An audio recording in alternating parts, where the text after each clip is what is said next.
Hoka, hey, Alita Army. Welcome to the Alita live stream of August the 27th, 2021. Alita versus Thanos. Who wins?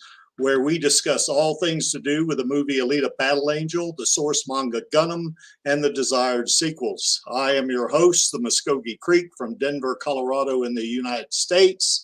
And I have with me right now Kunstler99. He's just from outside Chicago. I think that's right, isn't it, Kunstler? That is correct. Yeah. And I also have Do Not Stand By or Take On Any, whichever one he wants to call himself. And he is actually up in Arvada, Colorado. So he's almost like my neighbor. So how's it going? Take On Any. Very good. Thanks, Creek. Nice. Anyway, we're going to have Max Tack Dry is going to be joining us pretty soon. And Dan, the last 300 is he's going to be running a little bit late, but he's going to be joining us. Angelus couldn't make it today. He got called away for work. So he has to go in, and we're really happy he's got that new job because I think that's anytime you get a job, that's a good thing. So, or have a job, that's a good thing. So how you guys doing? How's it going there, Kunstler? Doing pretty good. It was a very, very hot day in my garage. But I didn't think it got hot in Illinois. Oh, it's like 94 degrees right now. Yeah, it's pretty hot here in Colorado too, really. How about you, Take On Any? I think you have the same experience with the heat here that I do. It's hot here. Yeah. I was playing basketball this morning, and I was starting to feel some heat exhaustion exactly. setting in. Yeah, I just want to relay too. We had a really good time last Sunday at Do Not Stand By's house. We had an outdoor showing of Alita Battle Angel in 3D, and Take On Any was good enough to host Alita Rave, and I can't remember the other fellow's. I know his name, but I can't remember his. I think Do Not Flip. Yeah, that's right. And then of course the four of us, watched Alita in 3D, and it always knocks my head off when I see that movie in 3D. I mean, it's just amazing. It's like watching something through a window. That's about the best way I can put it. So. Anyway, that's my experience with it. Do Not Stand By. Is that pretty similar to what your experience is? Yeah. I've seen it in 3D probably close to 100 times, but I never get tired of it. So anybody who's in the Denver area, you're invited. Just let me know, and I'll be happy to set up the 3D movie for you. Yeah, it's real nice. Maybe we can do. Well, I guess we can't do that for Alita Day because we're going to be doing some stuff. That we'll probably talk about on the Radio Chaos stream tomorrow. So, but anyway, welcome aboard, everybody. And we're going to be talking about, Alita versus Thanos. And, we just had Max Tack Dry join us, or Maxie T, or whatever he wants to call himself. How's it going, Maxie? Surviving, mate. What about yourself? Yeah, it's early there in Australia, or Australia. Yeah. So how's it going, Maxie? What's happening over there down under? Let's see. It's a bit cloudy, bit cold. Not cold like you get, but cold like we get. Yeah, exactly. 11 degrees Celsius. Oh, okay. So that's about 30. Well, maybe a little bit more than that. Degrees Fahrenheit, I think. If it's 11, did you say? Yeah. That's about 40-ish something. So that's nippy. That's nippy. Worth a sweater at least, I think. A little nippy, yeah. Yeah. So anyway, Dan's going to be joining us. It's our last week of winter. So. Oh, nice. Oh, that's right. Next time this stream runs, it'll be springtime here. So. Oh, cool. I always get crazy like a Paxitani Phil like we have in America, or no? Sorry, could you repeat that? Do you have like a version of Groundhog Day, like us weird traditionalists in the United States? Well, no, not really, because it's well, when I originally moved to Sydney a quarter of a century ago, Jesus Christ.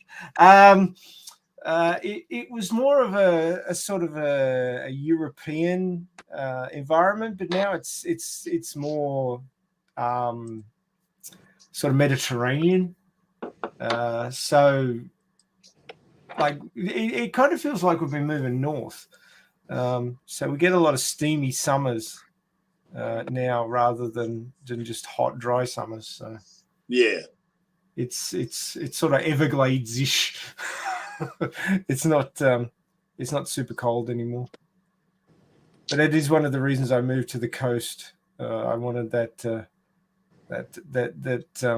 buffer that you get from the sea, so you don't get as cold. Because I used to live inland, and oh god, it used to be crunchy grass weather, if you know what that is. Oh, Yes. yeah. Oh yes. Nice Yes. frost, or the grass just like snaps off. Yep. Serious frosts, like the credit card on the windscreen type of deal. Yep, we get that here in Colorado, that's for sure. Or as the locals say, Colorado. Is that not right? Do not stand by? Yeah, I've heard some people say it that way. Colorado, yeah. It's like Pueblo, Colorado. A lot of folks around here call it Pueblo. I don't know why that is, but they do. Speaking of which, you had an outdoor screening recently in 3D, didn't you? Yeah, we just talked about that just before you got on. Yeah, we had. Damn it, I was late. No, well, that's all right. It was a lot of fun. We good company, and of course, certainly great movie, as we all know. And it's kind of like Do Not Stand By says. You never get tired of it. It's the second time I've seen it in 3D. It knocked my head off the first time I saw it, even though we suffered through rain and wind. But this time we didn't have that, and it was awesome. Wow, that's some serious 3D when you've got the weather thrown in to boot. Yeah, and it still didn't deter us. We just put the screen back up. It didn't bother us at all. Yeah, well, I now have a backup plan if the weather is bad. I'm actually able to project on my neighbor's wall. My neighbor's wall is wide enough that I can deal with that without a projector screen. But I still think it looks a little bit better on the projector screen, so I try to use it if I can. Alita Rave mentioned that he wasn't sure if the 3D would work for him. And it turned out it did work for him, because I think there's a difference between the 3D glasses you get in the theater, which are passive, the active 3D glasses that I have, which flip between your left and right eye at 144 hertz, fast enough that you don't notice. Yep. And worked pretty well for Alita Rave, actually. Yeah, and he's got a mild astigmatism, so he didn't think it would. He thought he was going to have problems, but he had no problems whatsoever. So, it worked out real well. We were all.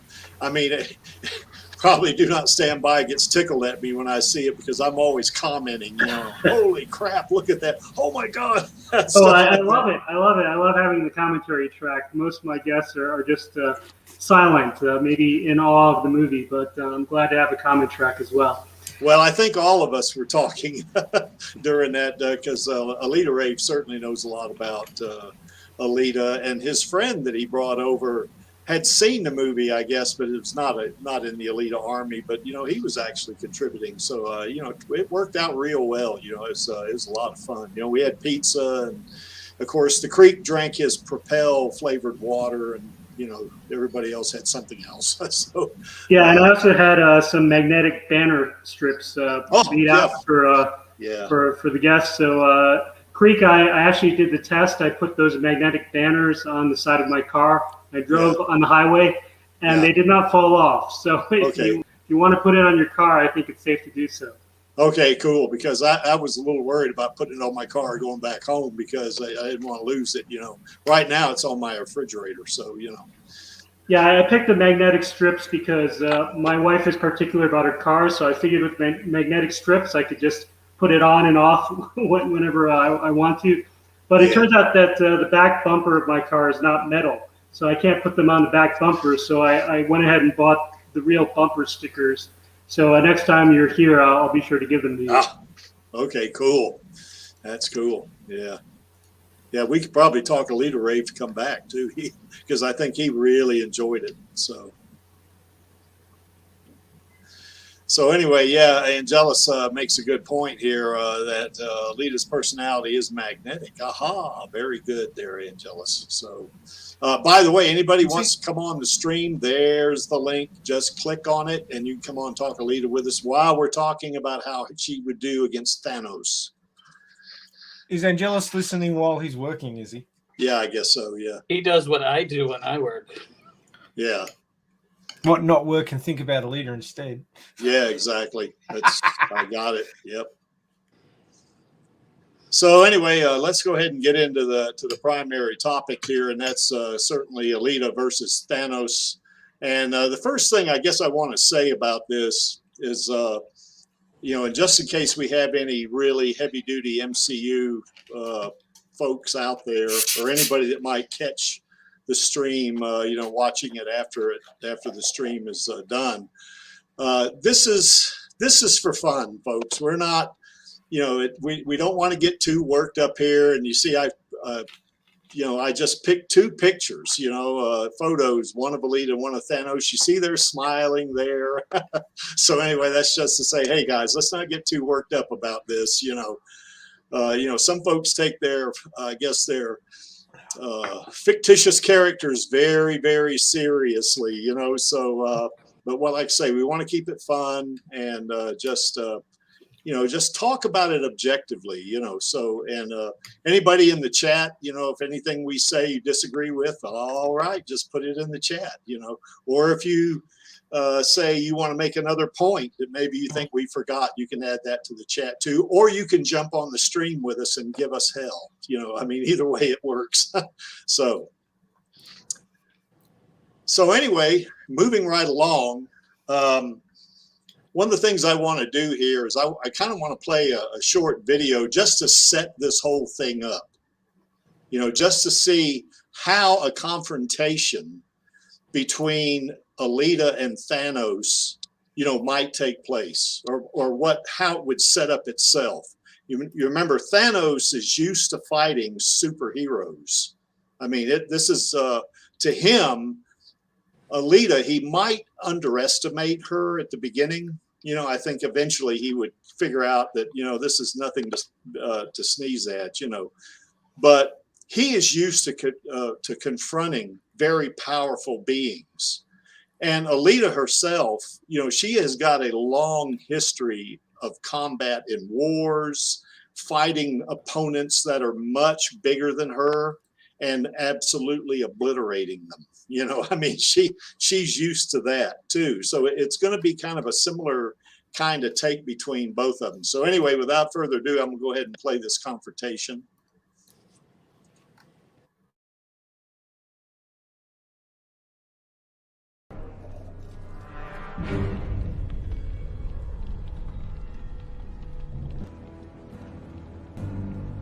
You could not live with your own failure.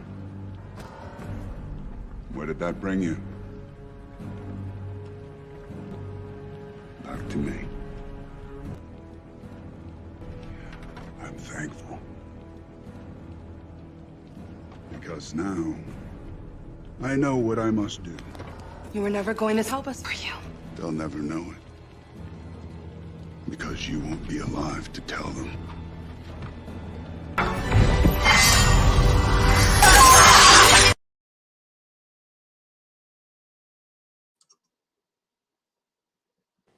So that's how this thing might start out, with, Thanos, maybe kind of trying to assert his authority, and just, and now the implication there was of course, he has maybe promised, you can take anything away from that you want, but maybe he's promised Iron City, that he would help rebuild them, or he would do whatever.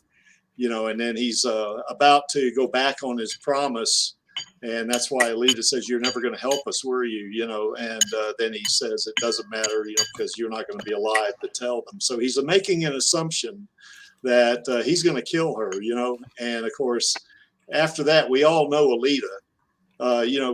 If she does talk, she is going to say very little. She's not one to talk and just maybe make some kind of quippy little remark or some kind of snarky saying or something like that. She's not going to do that. She is going to act, and then that's where that came about. So after he said that, that's why she jumped at him like that, because the talking is over at that point. So any comments on that little video there, guys? Well, it's not just acting; it's also the expressions on her face. I love the tweet that came out recently where it showed all the expressions of Alita's face versus Thanos' face, and you can see that in this clip as well. Rosa does so much talking just through her acting on her face, her expression. Yeah, you don't need that many words. Yeah, and you could see in the beginning. I mean, if you're taking the clip at what at face value, obviously they're in two totally different universes, So, and they're each of them 540 years apart. So that's even if it was reality, that would be a stretch. It'd have to be some time travel involved and stuff like that. But yeah, but you could see just from the look on her face the disdain she has for him. I mean, how she was kind of that it's like you mentioned, do not stand by, just the utter dislike or whatever you want to call it, that she would have for him, particularly knowing that now he's going to go back on his promise, whatever that might have been. And, Alita herself is a person of, I think she has her moments. Now I wouldn't say she's all good, like like the Superman archetype or something like this, but she does have honor, and that is one thing, that's really going to strike her wrong. I mean, it's, she's not going to appreciate being lied to, so by Thanos or anyone else for that matter. It's kind of like what we saw in the movie, when she came down through the skylight and she told Vector, she said, "You were never going to send Hugo to Zalem, were you?" And which is where I picked up part of that audio, and she jumps over his table, and she's holding that sword, and you could just see, just the utter intent of what she had planned for him. So, and I think the same thing would have happened here if this meeting was, was to happen, of course, certainly in fictitious universe, but, you could just see, that Alita is not going to mess around with this guy, Any other thoughts, guys? I'll shut up and let some of y'all talk for a change.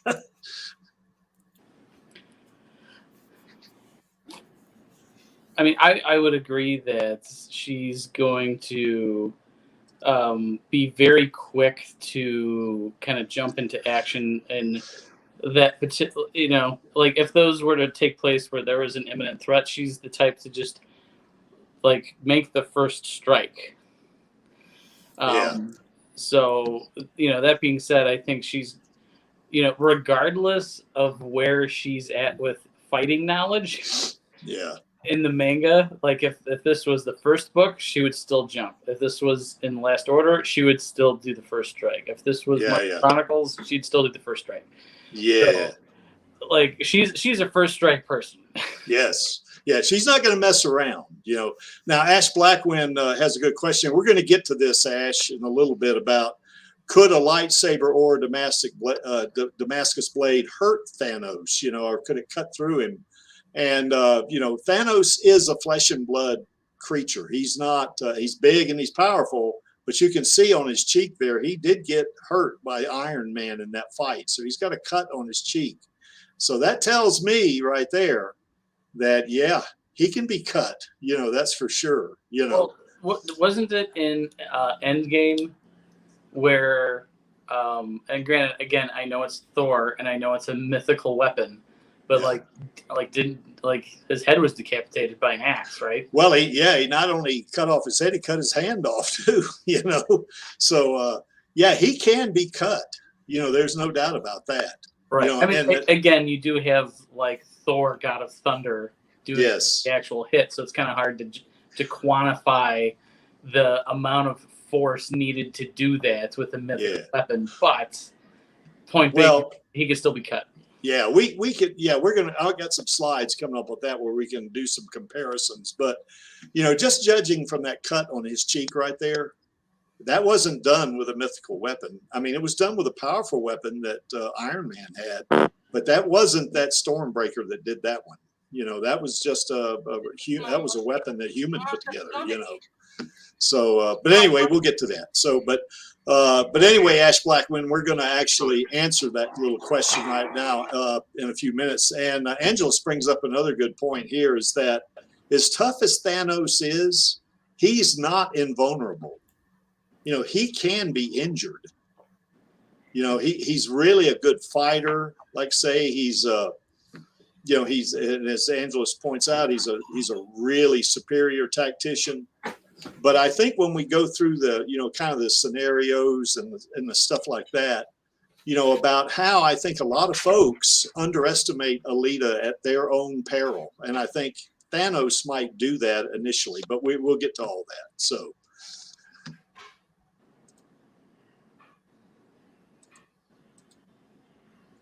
Now let's talk about the rules of engagement here, because certainly in a real fight there are no rules. But if we want to try to keep this, kind of where we can analyze it, and have fun with it, and that sort of thing, then we're going to have to, come up with some guidelines here, because any fight can be totally chaotic for sure. But the way I've got this set up is that Alita is going to fight Thanos in any one of her 4 bodies. Now, 3 of the bodies certainly are going to be from the movie, and then the Imaginos body is going to be from the manga for sure. Thanos is going to fight Alita when he is unarmed. When she's in her doll body, he's the initial scenario is going to be he's fighting her and he's unarmed to kind of make it somewhat even. Now, when he is armed, there'll be 2 other, kind of conditions there he'll have. In one of the scenarios, he'll have the Power Stone. And in the third scenario, he's going to have all the Infinity Stones. Now, Alita, when she fights, she's going to have her plasma. When she's in her Berserker or Imaginos body, she's going to have the plasma weapon and her Damascus blade. Thanos, when he's armed, of course, he'll at least have the Power Stone, and he'll even have it when it is most powerful. He'll have all the stones, but he has this big double-edged sword, that he can wield, and it's huge. Both Alita and Thanos will be fighting with their natural fighting skills, and I'll tell you, with Thanos, that is considerable, because he beat the crap out of the Hulk. In Thor's, or not, it wasn't Thor's spaceship, I guess it was one they actually stole from Sakaar. But the thing about that is that Thanos had the Power Stone when he was beaten on Hulk.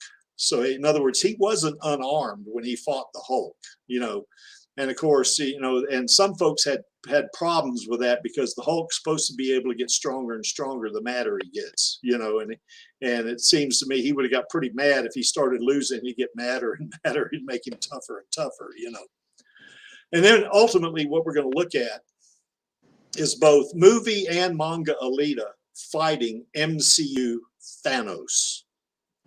Okay? So when I say MCU Thanos, it's been a while since I've read comic books. Most comic books. I have read 2 comic books or graphic novels, whatever you want to call them, in the past X number of years, 50, I would say. But Thanos in the comic books has, kind of a range of powers, that I'm not really all that familiar with. One of them I know is mental telepathy. So he has some kind of limited ability, almost like Professor X has. But we're going to stick with MCU Thanos here. Now, with Alita, we're going to be mostly talking about movie Alita, but we are going to divert a little bit to the Imaginos body, because I think we'll see when we get into the scenarios that it's going to become unfair if she, particularly if she fights him with her doll body and he has all the stones. That's really unfair, So we're going to, or if he had this mental telepathy thing. Now, another thing to keep in mind that the reason why we're not going to use the mental telepathy power here too, is that Alita in her Imaginos body, she does not have any organic components. So there is really no human brain for him to manipulate. So in that particular case, when she's in the Imaginos 2.1 body, he can use all the telepathy he wants, and it's not going to work. It's going to be like he had no telepathy. So that's kind of another reason why we're going to stick with MCU Thanos. Any thoughts, guys?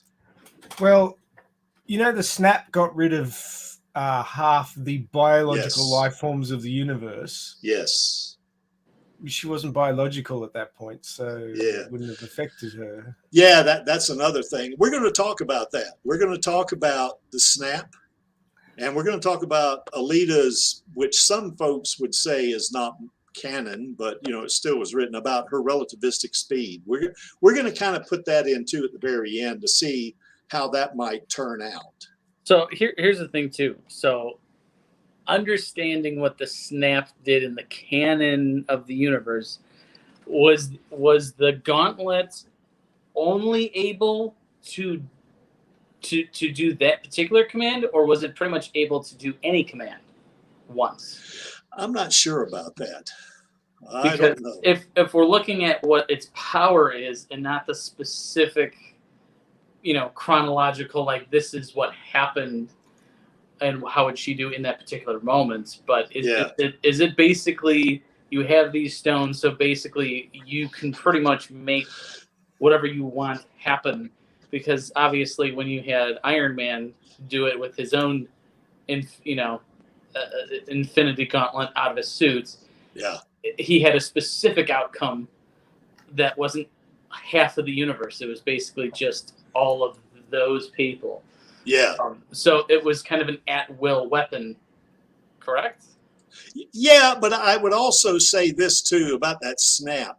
I think one of the things that the snap does for Thanos, and if anybody out there is really, really familiar with more familiar with the MCU than I am. Now, I love the MCU. I think it's great. I'm a big fan of superhero movies and all that. That said, oh, by the way, Angelus, okay, I'm going to start calling it the manga, just like you Aussies do. Because Angelus got me on that one. But anyway, the thing about that snap is that snap, two of the stones that really bring that into play certainly is the mind, not the mind stone, but the one stone, there's 6 of them, the soul stone. That one right there is what's going to kill life. Now, what will the other stones do if he does a snap and he wants to wish something else away? Who knows? I don't know how that works. Okay. But we're going to see how all of the stones come into play, and it's going to be surprising, I think. I mean, some of it will be expected, some will be somewhat surprising. So, any other thoughts? So anyway, there's our rules, kind of like a boxing match or, whatever, or Muay Thai match or whatever. There are rules in this particular thing. In a real fight, there wouldn't be rules. Like, for instance, one of the things that might come up is I'm limiting, Thanos is going to be either unarmed, have just the Power Stone, or all the stones. And Alita will have 3 different levels of power, so they can match up. Now, someone might say, well, what if Thanos has 2 or 3 stones? Well, that's going to change things somewhat. We'll get to that, okay? All right, first, let's talk about each of their abilities. Alita in her doll body. I mean, the term doll body, I think, really is, it kind of is, I wouldn't say confusing, but it's misleading. When you say the word doll or the term doll body, it kind of leads you into thinking, well, this is, it's not powerful. It's not, it's just a little doll. I mean, she's a little girl. I mean, what can she do? Well, the thing to remind people about the doll body, is she literally kicked the crap out of those 3 cyborgs in the alley, and they were all of them were armed with weapons. Except maybe Grishka, but he was huge. He's like 3 meters tall, or 9 feet tall. and Alita had no weapons, and she beat the crap out of them, you know. So she is stronger than humans, that's for sure. And of course, being a cyborg, she's very durable. She's fast, but she's not as fast probably as some humans. You know, I mean, she probably couldn't outrun the Olympic gold medalist, you know, in her doll body. She does have excellent reflexes, but not like she would, say, in her Berserker body or in her Imaginos body. And certainly being a cyborg, you know, she's going to have extreme stamina. You know, there's a portion in the novelization that talks about how cyborgs, when they're chasing someone, you know, like for instance, a hunter warrior, they can run till their legs fall off. Well, a human can't do that. That's extreme stamina right there. Okay. Now, I will say this about her. If she gets injured in some way, you know, someone's got to repair her. You know, in other words, Ito, as an example, would have to repair her if, you know, if she got her arm got cut off, like, and we did see that in the movie where she got hacked to bits and he had to transfer her to another body. In other words, she doesn't self-heal. You know, in this body, humans can self-heal, but now it's real slow with us. I mean, it might take us a while to self-heal, but we can. But in a cyborg body like the doll body, you know, it's not going to be an automatic healing thing. She has to be repaired, kind of like you would repair your car, you know, or something like that. She doesn't have any weapons here. I mean, she does have her Panzerkunst, you know, and which is pretty formidable in itself. You know, it's I believe I read somewhere that it is the most formidable cyborg martial art ever created, or something like that. And then we all know that last bullet. We've talked about this on several streams, how determined Alita is when she has her eye on the prize. I mean, it's you know, it's either I'm going to do it. This is not an optional thing. I'm going to do it, you know, and that's going to come into play a little bit later on. We'll see that. Any thoughts, guys? The one thing I would say is that even in the doll body, I would say that her speed's still going to be above human. Okay. Because I mean, again, it's going to be limited to the materials in which they would wear out or break. Yeah. But I mean, if you think about it, you know, like if even just the way that like gear ratios are and probably how things were designed, it probably wasn't designed to go much past that, but the ability, it's I couldn't imagine they would have something like a governor like you have on a car where you would restrict the speed if the ability was stronger. And obviously you're having components that are made out of, you know, probably advanced compared to now, you know, metal or aluminum or titanium alloys. You're going to have a much stronger abilities than the average human. So as far as strength and as far as speed. Yeah. Well, the one thing I was going by about her not being faster than most humans probably is when she was running in the alley, you know, when she launched herself at Romo, she was running pretty fast, because you got to run pretty fast to be able to jump that far to do a flying sidekick. You have to be going pretty quick, you know? Right. But I don't know if she would be able to outrun, say, Usain Bolt, the 2016 gold medal winner. I don't know if she could do that, you know, in the doll body, you know. So but you may be right. She might be able to, but it's not a kind of an order of magnitude difference in speed. You know what I'm saying? In her doll body. Well, because if you look at this, like, just to give comparison, I know it's a different body, but it kind of shows to what they kind of design bodies with. So, like, when she was with her motorball body and she was arm wrestling against Joshigan, there wasn't there wasn't a system to stop the actuators from basically wearing out, which means basically if their brain asked the solenoid or whatever was creating the motion to go, it was only going to be limited to what the brain wanted it. Yeah. To the point of failure or breaking. So I would still say that it's her, whatever her limitations are, is going to be when her body's going to break, and not the built-in software that's going to reduce speed. Okay. Oh yeah, she wouldn't have any kind of software governing kind of a transient, software routine or something like that, like you would see that'd be called by an operating system would say, "Oh, you're going too fast, slow down."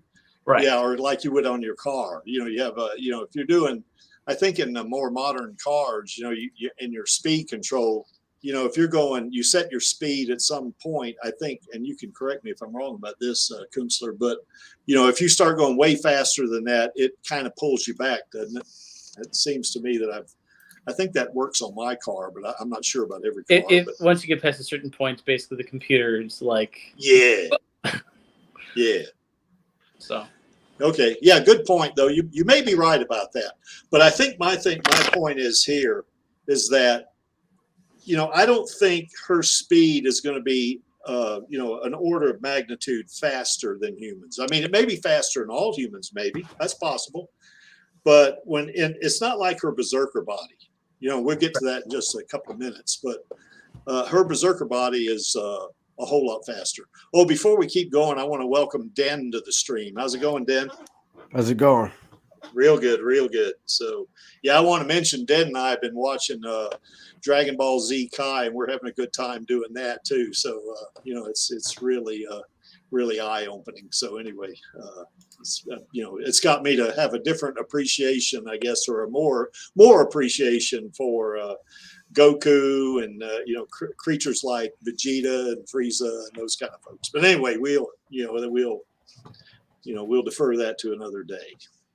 So how's it going in Tampa, Florida there, Den? Tired. You've been working out, man? Yeah, that and just life, Yeah, doing that Muay Thai thing, are you? Yeah. Cool. Leaves you a little bit exhausted, that's all. How you guys doing? Real good, real good. Are Australians on the stream today, or can we talk shit about them? We can talk shit about them anyway, but Max is on. Max We're is on. listening to you. Everyone be quiet. The Australians are here. Yeah, Angelus is at work. Yeah, Hey, Dan.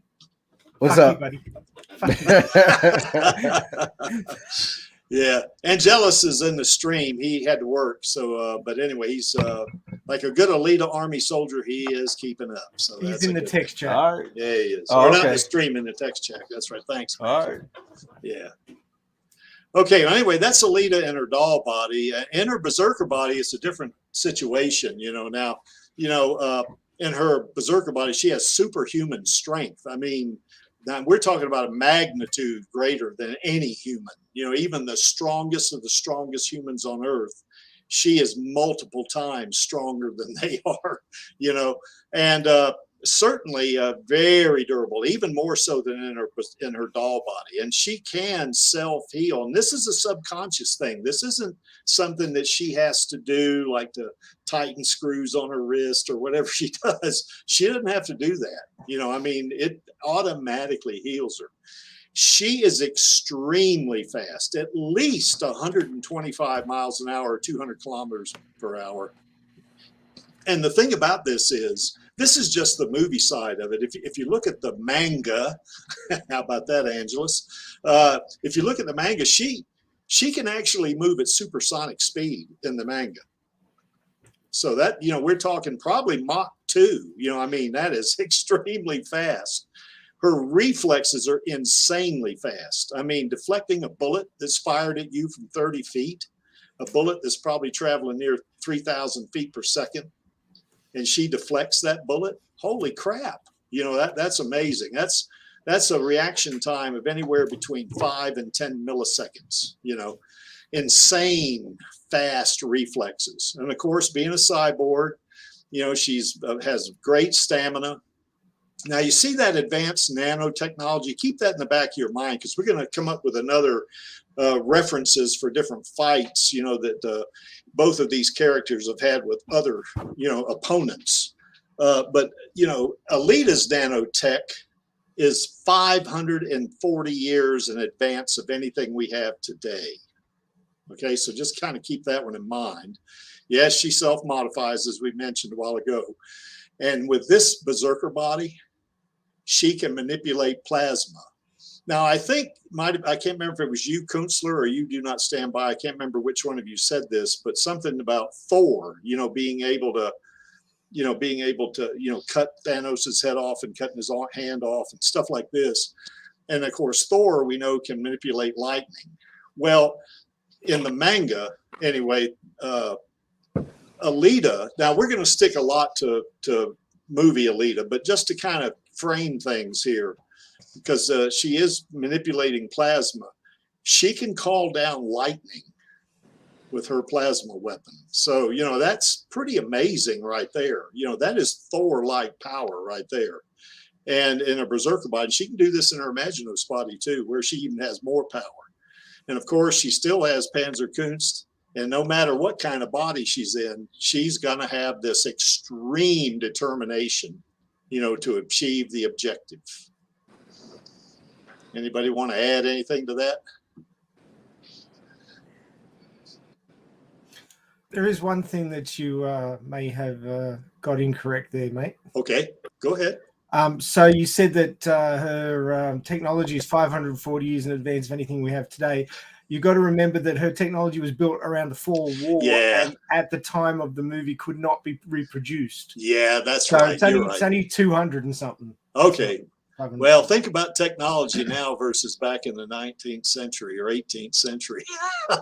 It's a lot different, So it is. Yeah, but you're right on that one. Yeah, that's right. And also it depends on. Now we're sticking with the movie mostly here, but the movie and the manga are different. So we could argue even that there's a little bit of a difference in time there, but it's still, she has nanotech that is much in advance of anything we have today.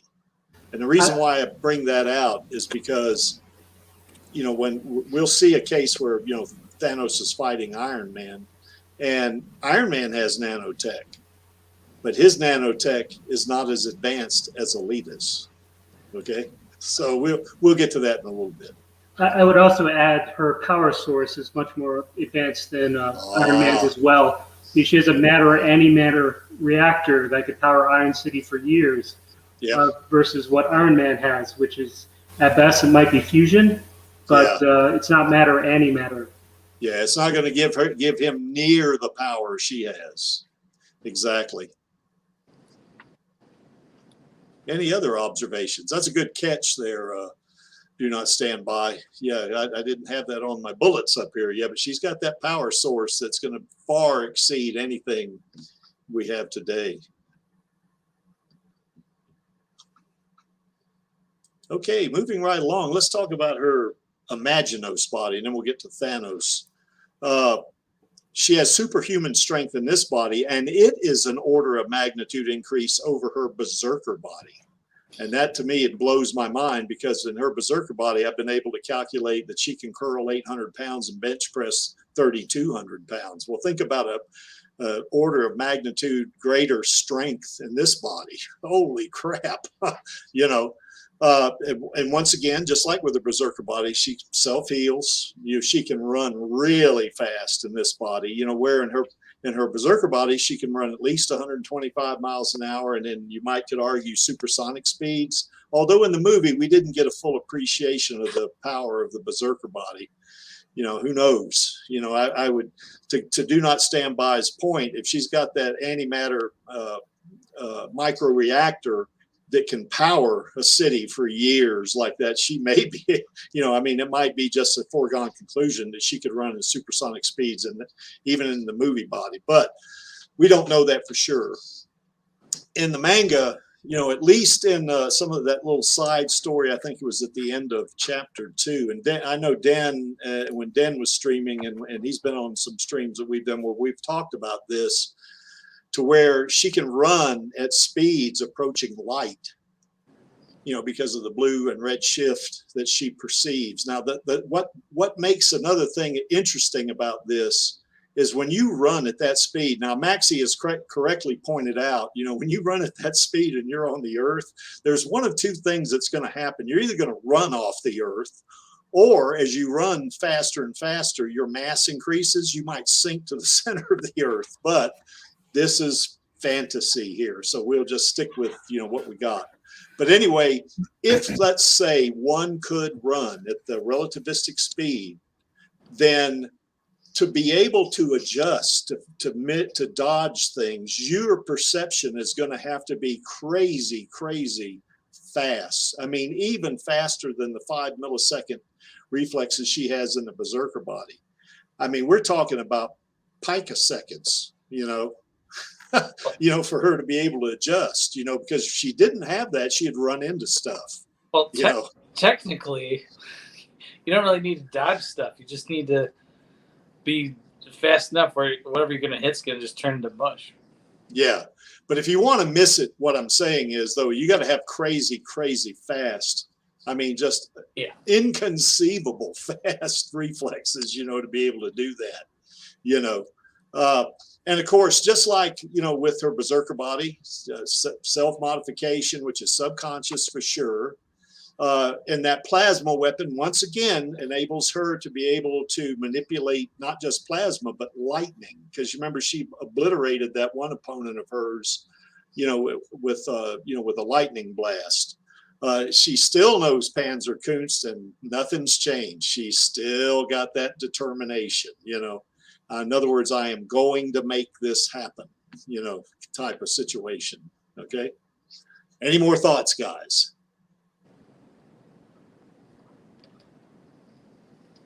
Did I miss anything up there? I don't think so. The only thing I would say, and I did have to walk away, so I may have missed it with the Berserker body, but Alita's ability to use severed body parts as weapons yeah, is something that cannot be ignored. yeah. Because that's something that she's so used to doing, because she's done it in so many battles. And her psychological advantage of when she's injured, it doesn't really matter that much to her psyche. She keeps going. Yeah, that's right. Oh, just a couple of things. Dizzy says, speaking from personal experience, you know, running at that speed, everything turns the lines. I guess this is after Dizzy's had about 5 cups of coffee, which he does have frequently. So maybe that does that for him. And then, of course, Angelus is going to bring this up. What about the power of Uwu? You know, yeah, you know, our Battle Angel's got that, doesn't she? You know, I mean, would Thanos fall in love with her? I don't know if he would or not. I don't know if Thanos has that kind of heart or not, you know. Well, you got to remember that Thanos was impressed by Iron Man. Yes.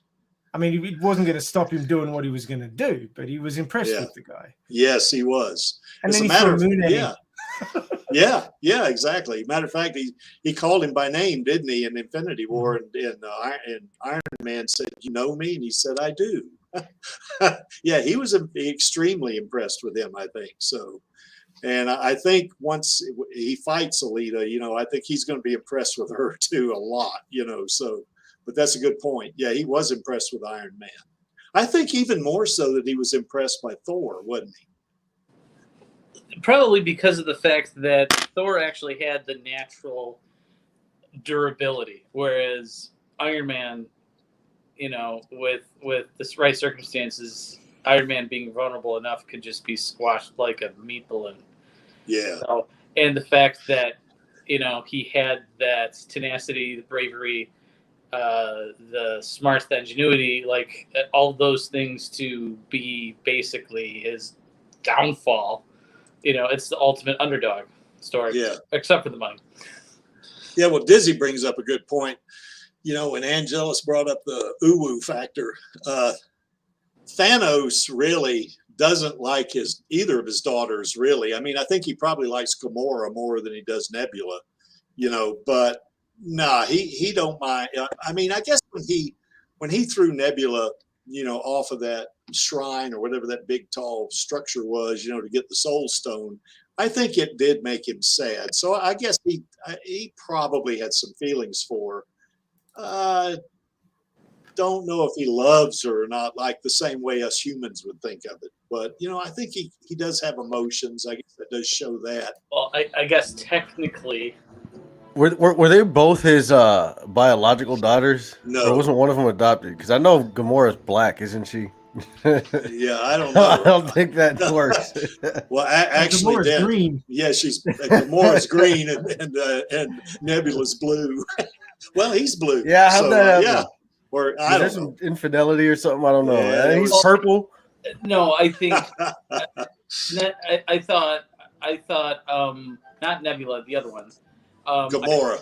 Gamora, I thought basically he just like took her from basically her village and basically was a child soldier essentially. Yeah.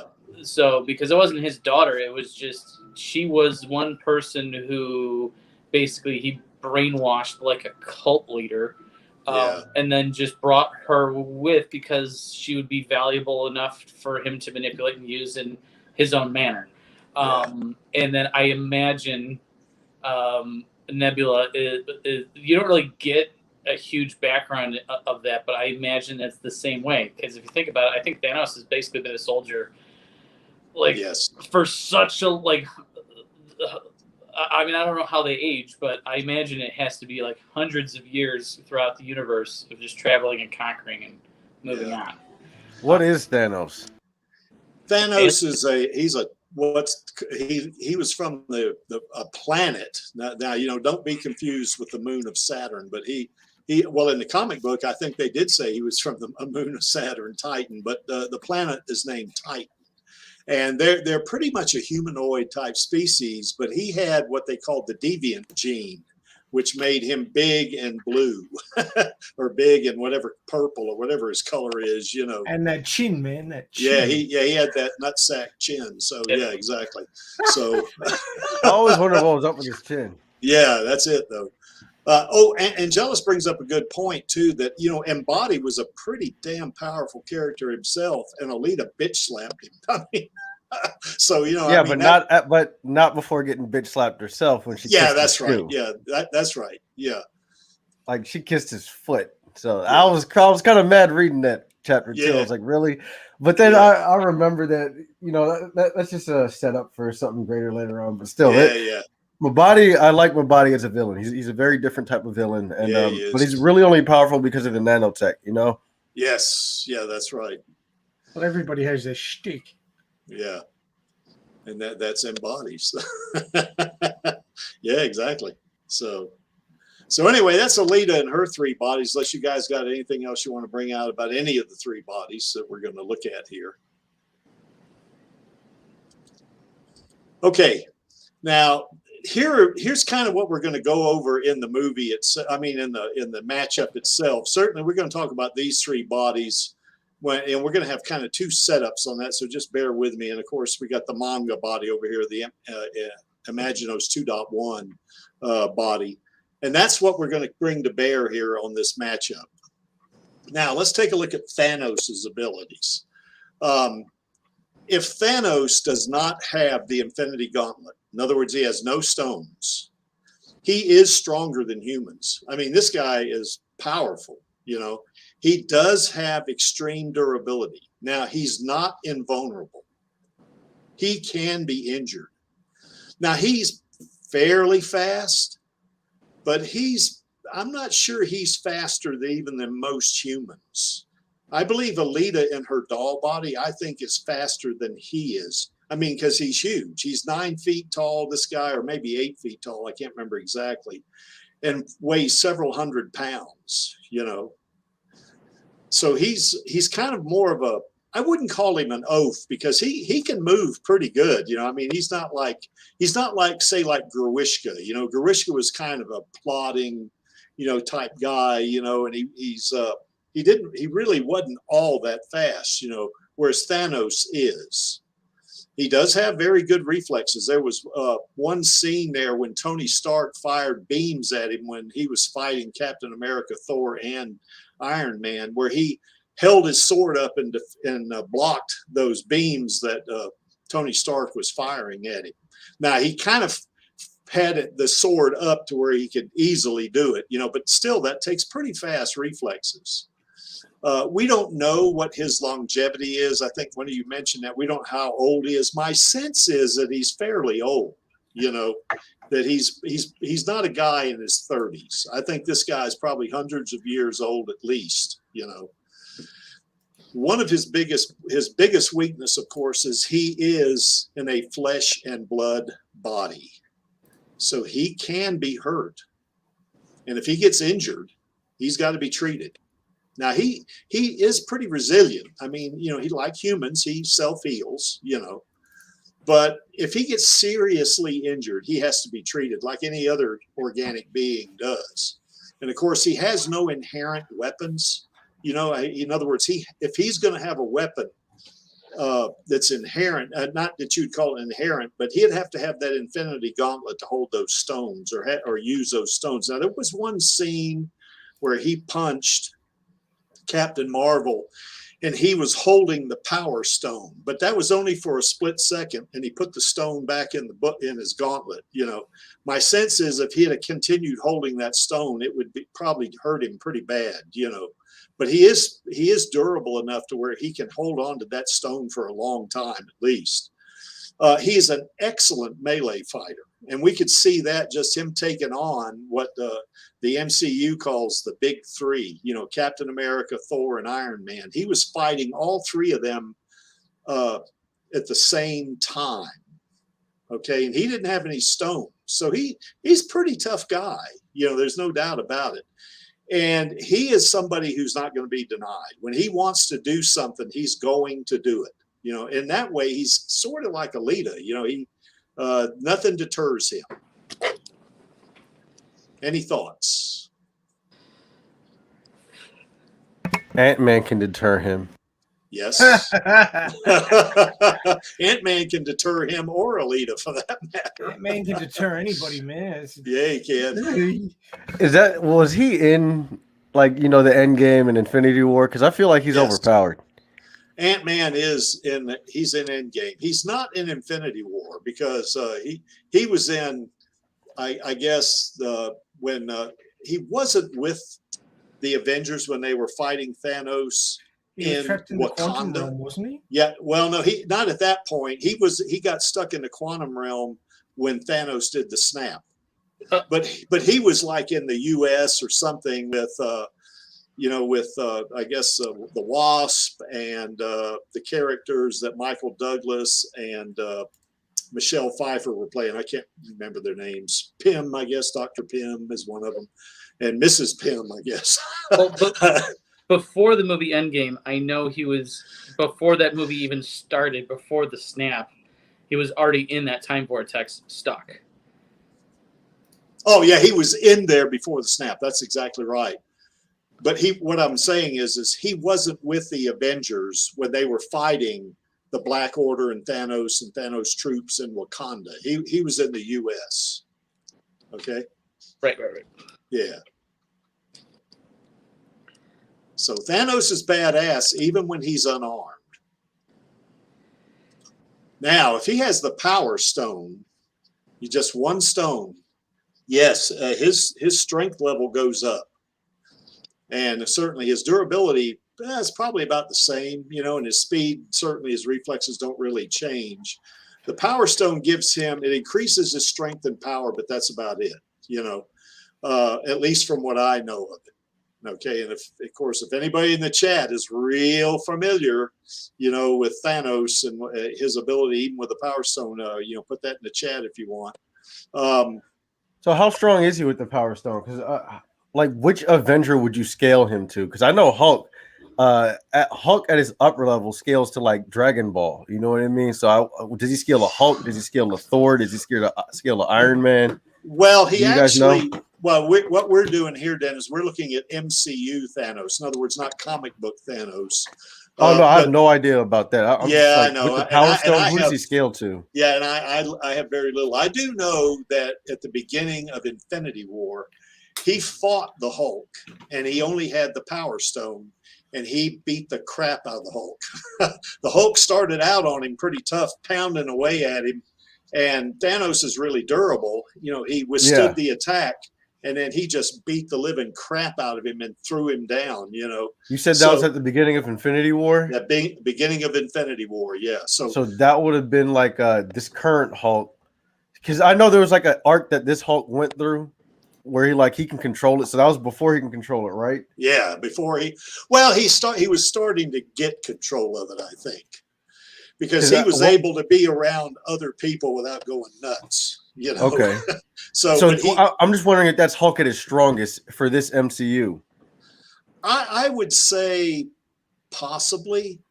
You know, he was. Yeah, I would say probably. You know, that was Hulk at his strongest, and he beat him. Yeah, that possibly so. You know, he certainly is not the Hulk that's in the comic books. The Hulk in the comic books can. I mean, he can break planets. Yeah, you know, I mean, he's this guy. You know, it's not like the movie Hulk. You know, it's kind of like what we're doing here. We're looking at movie Thanos and mostly movie Alita. We have to kind of go to the manga and one thing because we don't have 3 levels. You know, like we would be comparable to Thanos. But Thanos did beat the crap out of the Hulk. You know, he did.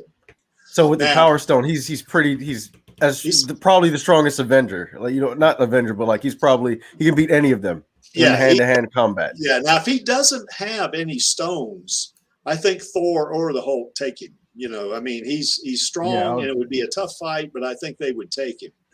Really? You think even without the Power Stone, it would be hard for them?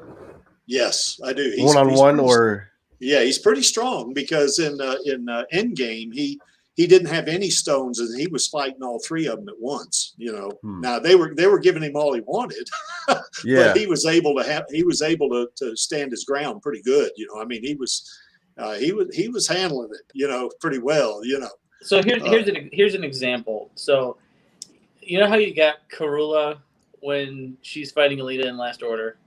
Yeah. She's a flesh and blood body. Yeah. I mean, granted, it's a vampire body, but it's still human. Don't get yeeted.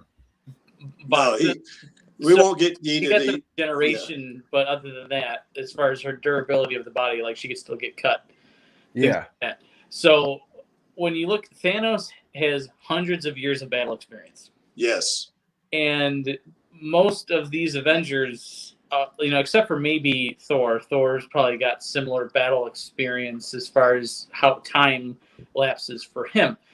Yeah, but Hulk is like a friggin' desk nerd scientist kind of guy, and friggin' same for Iron Man. That makes sense. I see what you're going with there. Right. Yeah. Oh, and then you see, even with Alita, like Karula, like could just wipe the floor with her, even though her body was so much weaker. Yeah. You know, in that first fight, and I think you got to kind of look at that similar comparison that a lot of his power is going to be due to his experience, technique. Yeah. But obviously, he also does have a non-human body that also is going to be much stronger, but not like Superman. It has its limitations. Yeah. But you know, yes, he's up there without any of the Infinity Stones. I would say, you know, it's his techniques give him his edge, but I would think Thor and the Hulk, durability wise, are stronger. Yeah. But so no stones, he would make a good Avenger. Basically, he would be an asset to the team. Yes. Yeah. Actually, there is a comic book where he actually teams up with the Avengers to fight this one villain. I guess it's threatening the whole realm or something like this. You know, I can't remember. I never didn't read that, but I did see it somewhere on YouTube or something like this. Okay. But yeah, without any stones, he's extremely powerful. But I think the Hulk can take him. You know.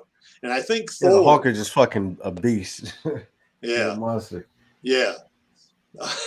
Dizzy. I love it, Dizzy. Yeah, for an old fucker, I do have a pretty good memory. So anyway, yeah, you're right, Dizzy. So anyway, but Thor, I mean, rather Thanos is inherently a tough guy. He's really hard to beat. Welcome, Chaos. How's it going? Pretty well. Cool. So anyway, any more thoughts about Thanos? I mean, you know, about him with just the Power Stone. Okay, let's look at Thanos with all of the stones. Now, really, in terms of his inherent strength, his durability, and that kind of stuff, that doesn't change. But he does have more power because he has all 6 of these elemental particles, or all 6 of these elemental relics. He can control time, space, life, reality. I mean, you know, just about every aspect of the universe you could think of, this guy can control it. And of course, he has himself, it just augments him. Now, he's not like Darkseid. You know, Darkseid has what's called the Omega effect, and that's an inherent thing, power in him. Thanos doesn't have that kind of power. He's a big, strong guy. But other than that, if he doesn't have these Infinity Stones, he doesn't have this kind of power. One thing he can do, of course, is he can reverse time. You know, and we saw that in Infinity War when the Scarlet Witch actually destroyed the Mind Stone that was on Vision's forehead. And of course, Thanos, when he had the Time Stone, he got that from Doctor Strange. He just reversed time, brought Vision back, and then he pulled the not Soul Stone, but the Mind Stone out of Vision's head, you know, thus killing him. You know, so you know he's got, when he has all 6 of these stones, he has a lot of power at his disposal. Okay, but he is a person. Doesn't change that much. And we got another person coming on here, and it looks like they're having trouble connecting. Oh, lost him. So anyway, that's Thanos with all the stones. And this guy here is just kind of an existential threat to the universe with all these stones. You know, I mean, as you remember from Endgame, he said he knew what he had to do. He was going to shred the universe down to its last atom. That's, you know, that's power that's unimaginable. You know, I mean, if this was a real thing, it's not. It's fantasy, obviously. But if he could do that, this puts him on almost like God levels, you know, level or plane, you know, that type of thing, being able to destroy a universe. I mean, that's just ridiculously powerful, you know.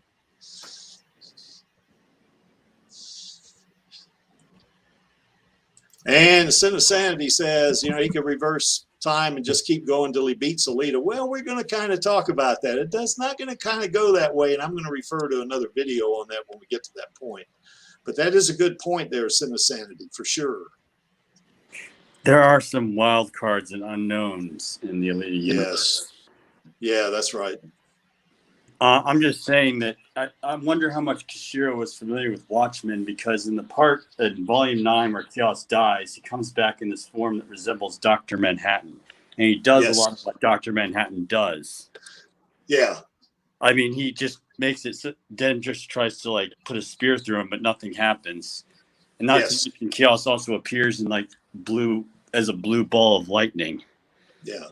Well, I do think though with MCU Thanos, you know, Thor was able to beat him with all the stones. We're going to get to that in a little bit.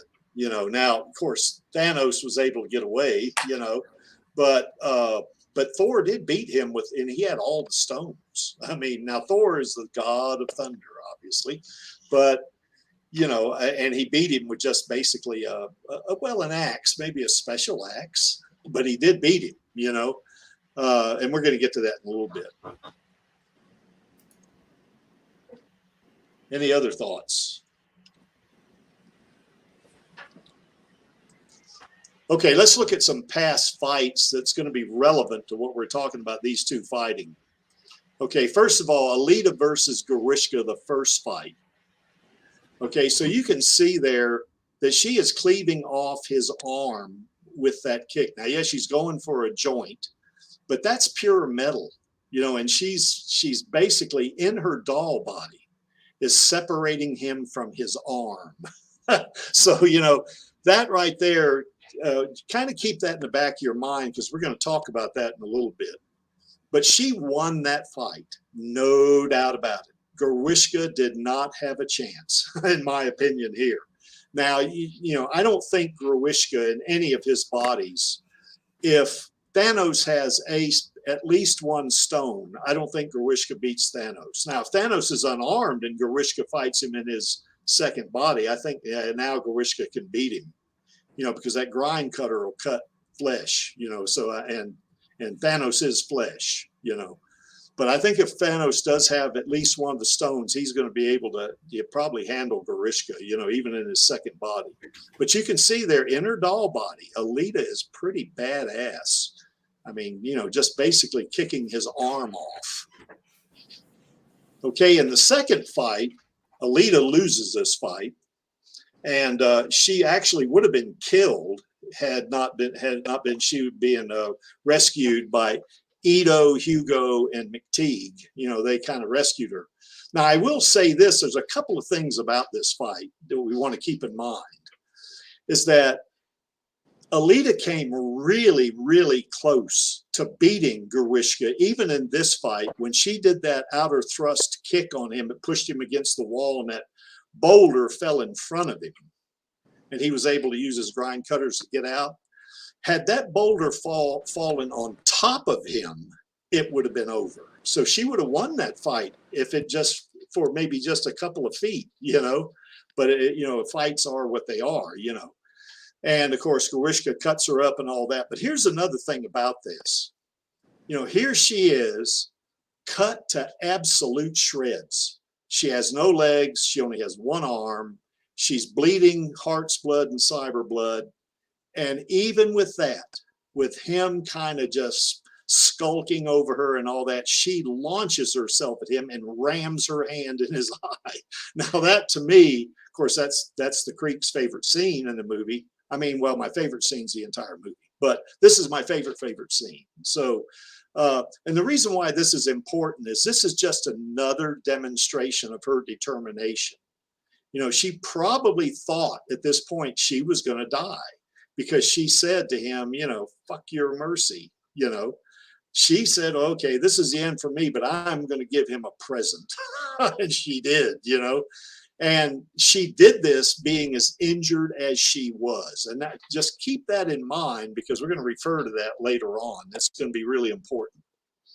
And then, of course, in Grishka, when she fought Grishka for the third time, now Grishka did surprise her, you know, when he launched that grind cutter at her and it punctured her side. Now, she self-healed from that within 5 seconds, you know. But once she stood toe-to-toe with him, the fight lasted less than 10 seconds, you know, and he was done, you know. So, I mean, she split him in half. Now, the thing about him is he's metal, you know, and that plasma weapon, you know, that plasma that's engulfing that Berserker, or not the Berserker, but the Damascus blade cut through him like a hot knife through butter, you know. So, you know, that kind of shows the power she has in her Berserker body, that she's able to take on a guy his size that's probably, well, she's 4'11" and he's nearly 9 feet tall. He's almost twice her size, and she literally just took him out in 10 seconds. So, you know, so in other words, the size is kind of, there's kind of an old saying down south. Now, I don't condone dog fights, obviously, but there is a saying down south. It's not the size of the dog in the fight. It's the size of the fight in the dog. So that's kind of what's important here. You know, you don't judge someone, you know, by their size. As a matter of fact, Dan will probably tell you there's an episode in Dragon Ball Z Kai where Krillin is looking at Frieza, and he says, oh, look, he don't look that tough. He doesn't look any different than he did, you know.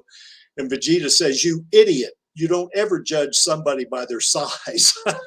So, and this is the same thing here. You would not judge Alita by her size. Tell that to Floyd Mayweather. He'll kick all our asses. Yeah, he would. Yeah, he would.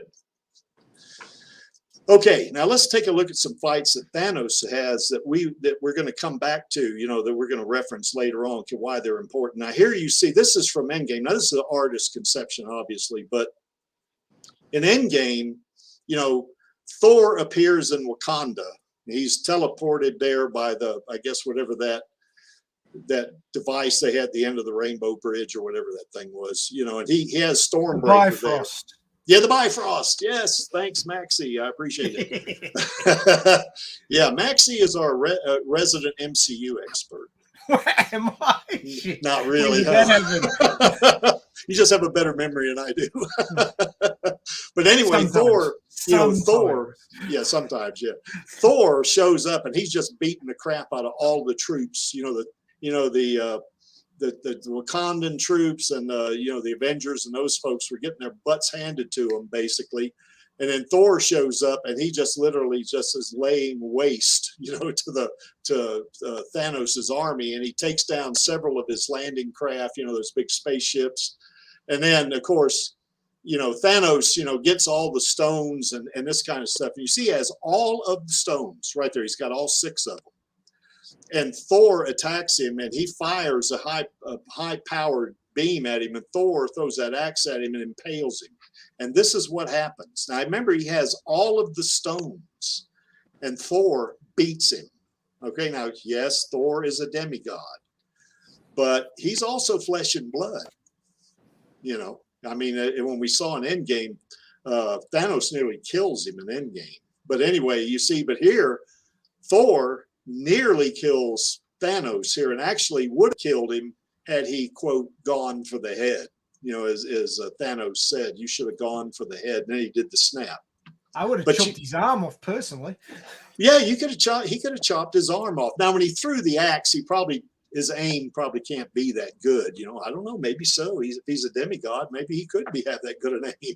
But the bottom line is, even though Thanos had all of the stones, Thor in this fight beat him.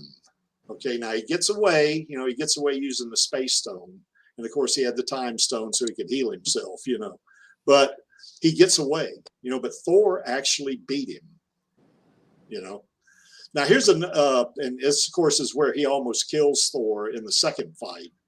Now here, now Thor is kind of he's not as strong as he was in I think in Infinity War. He had let himself get out of shape. I don't know if you guys remember the movie, but he had a big old pot belly and all that stuff, and he was drinking beer and stuff like this. Now he was probably still pretty tough. He still had some pretty nice sized guns on him, I guess. But but Thanos here doesn't have any of the stones, and he nearly kills Thor here. Had it not been for Captain America, rescuing him by hitting Thanos with Mjolnir, it would have.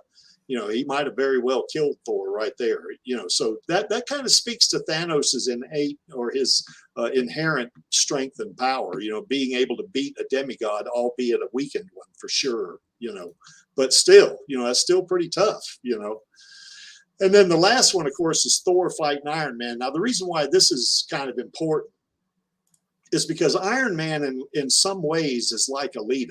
I mean, I wouldn't call him a cyborg, but it's kind of, he's similar. I mean, he has nanotech. He has some weapons on him. He can fire those energy beams and stuff like this. And you can see there, Thanos has 2 stones. He's got I think he's got the Power Stone and the Space Stone is what he's got, because he was able to teleport there. And you can see he's overpowering Iron Man. And Iron Man is a tough Avenger. So this kind of speaks very highly of Thanos's ability. Oops, we lost Chaos. Sorry about that, Chaos. I was. No, I'm here. I just stopped for a minute to not interrupt. Yeah. Oh, that's okay. Yeah, but I think you dropped off and then you were backstage and I was over there. I had to refresh. In the presentation. I was making sure to send a message. It's all right. Okay. So, Finestro says Thor has 3 stones here. I don't know. I only see 2 there, Finestro. But okay, if you say he has 3, I don't see them. But okay, I'll go with that. But I think he only had the Power Stone and the Space Stone. Okay. But you see why it's important is that he's beating Iron Man. Iron Man has nanotech. Now, he doesn't have nanotech as advanced as Alita has, but he's got nanotech, So anyway, pretty tough guy himself. Now, let's talk about the scenarios. We're going to talk about 3 individual scenarios where they're closely matched in some way. Now, if you take Alita in her doll body against Thanos without that sword, in other words, he's just fighting her unarmed, and she's unarmed, I think that Alita is going to lose this one. I think Thanos wins 80%. Now, you might say, that's pretty low. Well, not really, because if she does an axe kick on his head, he's dead. Because remember, she took off Gruishka's arm, and that's metal, and she actually cleaved that arm right off. And if she hits Thanos on the head, he's gone. Now, how tough is that going to be? It's going to be really, really tough. But she could do it. She could beat him. But I dare say he's going to win this one. For one thing, if he sees it coming, he's going to be able to block the kick, for one thing. But if he doesn't block it and hits him on the head, he's gone. Otherwise, he's going to win this fight. Because I think even here, he's stronger than she is. Now, she's faster than he is, but I don't think speed's going to help her on this one. She's not that much faster than he is. And I think he is stronger than she is. And he's pretty durable. Now, he's flesh and blood for sure. And the only part of her that's flesh and blood, of course, is her brain. And she's got that, what is it, Maxie? That titanium carbon nanotube composite for a skull, something like that. That's pretty much what it is. Yeah, you got that one. And he's not going to be able to crack that one. I mean, in other words, he can't grab her head and just, crush it, because that's going to be a little, even for him, that's going to be a challenge. He's not going to be able to do that. Now, what he can do is grab a hold of her and pull her apart, because he is that strong. He definitely can take her, on that one. But she can win some of the fights. Anybody want to disagree with that percentage, or in any way, up or down? Am I missing something? I don't know. I just think that, given how Thanos dealt with, say, Hulk and other guys, he just seemed to assume, he automatically seems to assume that he can take a hit. And to be honest, when you see letting Hulk punch him around really hard at first, he's pretty arrogant in that aspect. Yeah, he is. Now, he did have the Power Stone there, which means he could, he has the power. I don't know what that would do. I'm just saying he doesn't try to evade or stop it. Yeah. He just lets himself be hit because he's confident that he won't be harmed. Well, and Hulk is pretty tough. Man, he is pretty powerful. MCU Strongest Hulk, Avenger. The strongest Avenger to Thor's dismay. But you're right, I think. But I still think if Alita axe kicks him on the head, I think she's going to kill him, But I think that's going to be a stretch for her, because he's going to be able to at least block it or get out of the way. Or if he just moves his head a little bit, maybe the kick falls on his shoulder. Or maybe if she doesn't get all the power behind the kick and she hits him in the head, it might hurt him, but it won't kill him. You know what I'm saying? So you might have a good point there, But be that as it may, I think he's going to win this fight. Okay. What about that percentage? What do you guys think? I think Chaos, I think you think that percentage is a little low, right? Yeah, I'm just saying Thanos doesn't really dodge. He's usually just confident that he'll take it. Yeah. Could be. Yeah, well, I would also say that Alita might be able to get her hand into his eye socket like she did with Grishka. Yeah, so that might change the percentage somewhat. Yeah.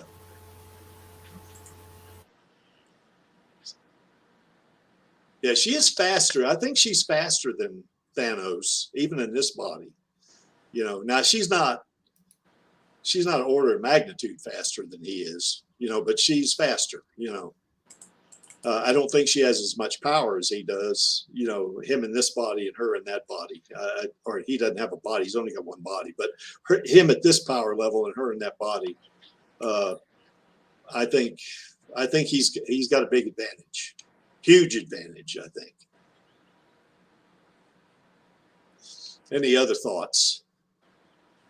What about our trained Muay Thai fighter, Dan? What do you think? About the percentage? Yeah, or just Alita fighting him, and what's her chance, and what what Thanos would do because he's stronger, whatever. I honestly don't know much about Thanos. Like this is a hard matchup for me. Like I said, I went to the cinema to see every Avengers movie, and I slept through most of it. So, no offense to people who like it. Obviously, I went because my wife loves that stuff. Yeah. I don't really know anything about Thanos' fighting style or what he's trying to do. I know you said here that he's a trained soldier. He's pretty strong. He's got hundreds of years of experience. Yeah. It's just hard in my brain to put that together. And he's a great melee fighter. He is that because I mean, probably Hulk is as strong as Thanos, but Thanos is a better fighter, I think. So I think that's why. If you're saying that Thanos and Hulk are comparable, from what the very little I know about MCU Hulk, you know what I mean? I know there's like 3 versions of MCU Hulk too.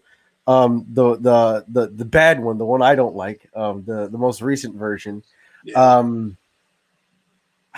I don't know if Berserker Alita in the film is that physically powerful. Yes, he has because when it comes to the power scaling community and with Dragon Ball, we have different types of abilities we rank. There's raw strength, there's speed, and then there's like hacks, like reality bending abilities. And somewhat, I guess you can kind of call some of the abilities of the Berserker body to be reality bending. Really, it's just nanobots, nanotechnology. So the healing would be kind of like a hack thing. Yeah. We haven't seen how far her Berserker body can be pushed in the films yet. Because as you see in the manga, Alita didn't even tap into the full potential of the Berserker body. It took Japan to do that. Yeah. We don't know how far the Berserker body can go, but from I guess just what we've seen of what she does right now between Motorball and this, I'll say that Hulk would be kind of like a handful for her. You know what I mean? Like that would be kind of like a lot. Kind of like Thanos would be a handful for her right here. Well, that's what I'm saying. I'm comparing Hulk because I know a little bit more about Hulk. You know what I mean? Than I know about Thanos. Yeah. I think Hulk would be a massive handful for her, even with healing abilities. You know what I mean? Yeah. Just from what we've seen her do. Well, she doesn't have healing abilities like she does with the Berserker body in her doll body, like we have here.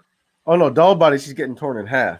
Yeah. But Berserker body. Well, see, I think would be hard. I have one problem I have with MCU Hulk is, and it's not him personally. It's like I think he's powered down too much.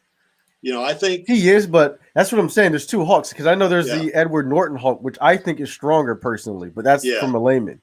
Yeah, you know what I mean? Like even like in between the films, it seems like his power is a little bit different, and he seems stronger in the older movie.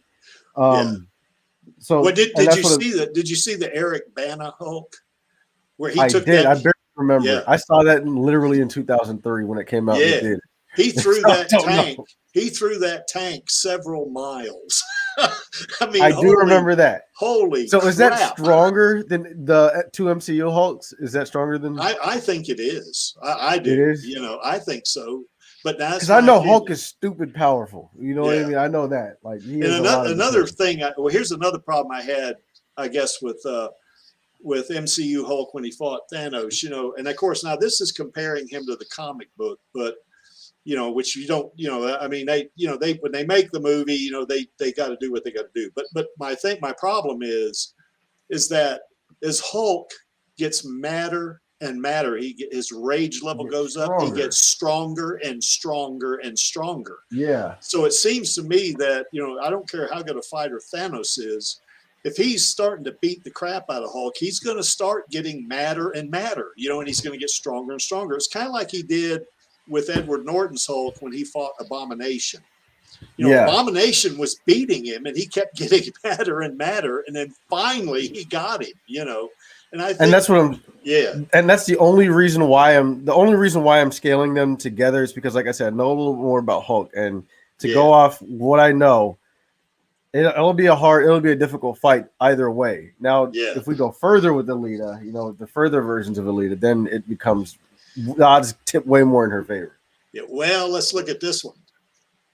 Now, some folks are going to be surprised when I put this percentage up here, but Alita now has, Thanos has his sword, and he has the Power Stone.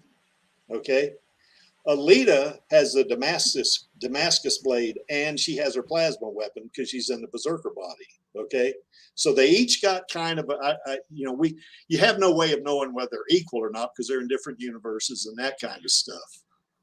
But I think the thing here that separates these two is that Alita's speed in this Berserker body is way faster than Thanos's speed. I think, and her reflexes are much faster, I think.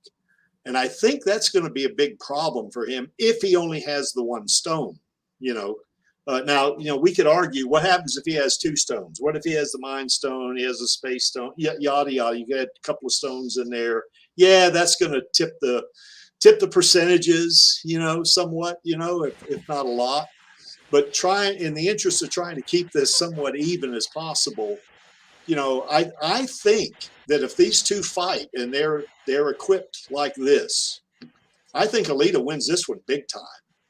Because for one thing, she is so fast that, if he tries to hit her, she's going to cut his arm off, and once she does that, he's done. Can he win? Oh, sure he can win. And some might argue that percentage for her might be a little high. Okay, I get it, But I think the fact that she is so much faster than he is in this body, because I was able to calculate her speed just from that factory when she stormed the factory. And this is movie Alita with her jumping around and all that stuff, her average speed in that thing was 125 miles an hour. That's 200 kilometers an hour. That is insane fast. And, her upper end on that, in that body, because we haven't seen the full extent of her power, in the Berserker body yet. But, I know in the manga, her body, in the Berserker body, she can run at supersonic speed. Holy crap. That's just way too fast, So I think she wins this one handily. Now, can he win? Oh, yeah. If he manages to get a hold of her somehow and where she can't use that plasma weapon, which is going to be tough because she don't need that sword. Even if he disarms her somehow, she can still use that plasma weapon and punch right through him, because, plasma can be pretty damn hot, and it's going to burn flesh. I don't care what, I don't care how durable you are. Plasma's going to durability do becomes subjective at points in the manga. I'm just saying. Yeah. He's augmented, but at the same time, there's a guy who literally pulverized a sword moving at supersonic speed into dust, and he's supposedly just a normal person. Just saying. Yeah. Well, okay, a point well taken. But I think the fact that she is so much faster than him, and she has plasma, I think that's going to be too much. I think it's going to be way too much. Kind of like with him when he's fighting her unarmed, in her doll body. That's going to be way too much for her. I think she's going to be up against it like he's going to be up against it here. Okay. If he had the time stone, he could completely negate that advantage, though, because he could just slow time down. If he can use that time stone fast enough where she can't cut his arm off. Yeah, he could do that. That's the big thing. We're going to talk about that later when we talk about the snap versus her speed, because that's going to come into play. And I'm going to reference another video on that one. So what do you guys think of this?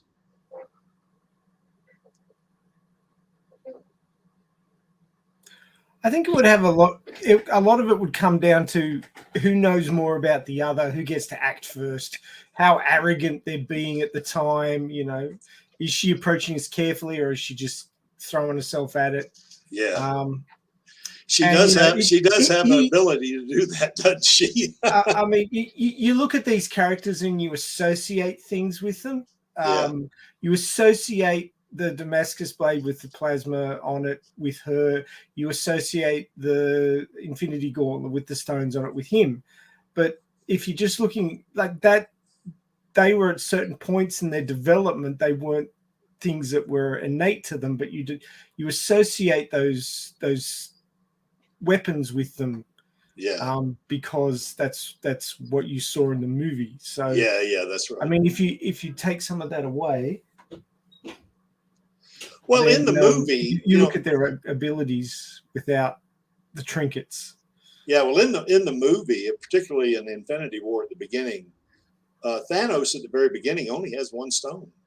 Now he does end up getting the Tesseract, which is I'm not sure is that the Space Stone? I can't remember. It was the Space Stone inside a cube. Yeah, inside a cube. But he didn't have that, when he fought Hulk. He had one stone. So there is parts of the movie where he only has one stone. So, I mean, it's not like I'm taking something away from him. Actually, in Avengers, The Age of Ultron, he doesn't have any stones. I mean, he has the gauntlet, because at the end of that movie, it shows him, putting his hand through the gauntlet. He says, I guess I'll just have to do it myself, So he doesn't have any stones there, so, but yeah, if he has two stones, that's going to change the odds for sure, or change the percentages at least, I think. And you know what? Here's another thing. I don't think he's stronger than her in this body. I think he may be a little stronger perhaps, but she is so strong in this body. I think it's pretty much going to be a wash in terms of strength, I don't know. What do you guys think? I'd like to get her percentage up to 99%. That's just my personal preference. Yeah, I don't know about that. Thanos is pretty badass with that damn Power Stone. I mean, he beat the crap out of the Hulk. Now, you see, I think if Alita was to fight the Hulk and she's armed with a Damascus blade like this, with her plasma weapon, I think she beats the Hulk. I think she'd cut him in half. Now he heals pretty fast, but if you're cut in half, you don't heal, that kind of thing, So tell that to Alita. Yeah. Yeah, she was cut in half. Well, she was cut into more than half, wasn't she? She was cut in several pieces. Okay, let's take a look at the third one. Now, this is the most interesting one, and there's a couple of things I want to kind of hold to the end, because there's one of the things that happens here. And we're going to look at this from two different perspectives, too. Now, obviously, this is not movie Alita. This is manga. Yes, Angelus manga Alita. So anyway, so she's not a biological being. She is, I think we talked about this in the last stream. I think she's still got that human quality, but she is a machine. She's got a brain chip, and that kind of stuff. So, that's one thing about her, and also, we could argue about her speed because, her ability to run relativistically is in that one story, but given that, given that she has this power, in this Imaginos body, I mean, being able to run at speeds approaching light and having the strength that is an order of magnitude greater than she had in a Berserker body, it's unreal, Now, he's got all these stones, and this guy is an existential threat to the universe, okay? So that's pretty powerful when he has all that stones, obviously. That's godlike qualities, Now, that said, this is the Creek's, opinion. I think, whoops, wrong button. I think Alita wins this one 60% of the time. And just hold your thought about the snap. We're going to get to that a little bit later. I'm going to reference another video on this that's going to kind of set this up. Because I think she's so fast that she can do some things to him before he can use these stones, because if you're seeing someone who can move at these kinds of speeds, you don't have reflexes fast enough to do this. You just don't. Now, can he still win? Oh, obviously, he's got all those stones. And of course, I'm assuming the stones are going to work in either universe. That's for sure, because they're different universes for sure. What do you guys think?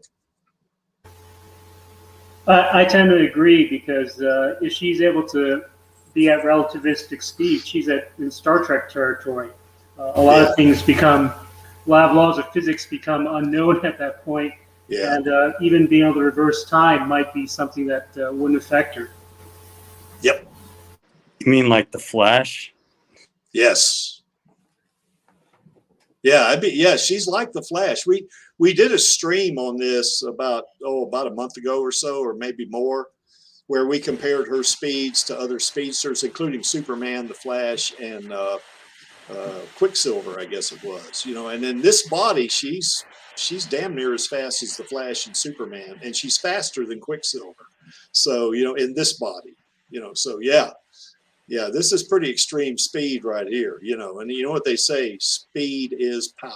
And they also say speed kills. So go ahead, Dan.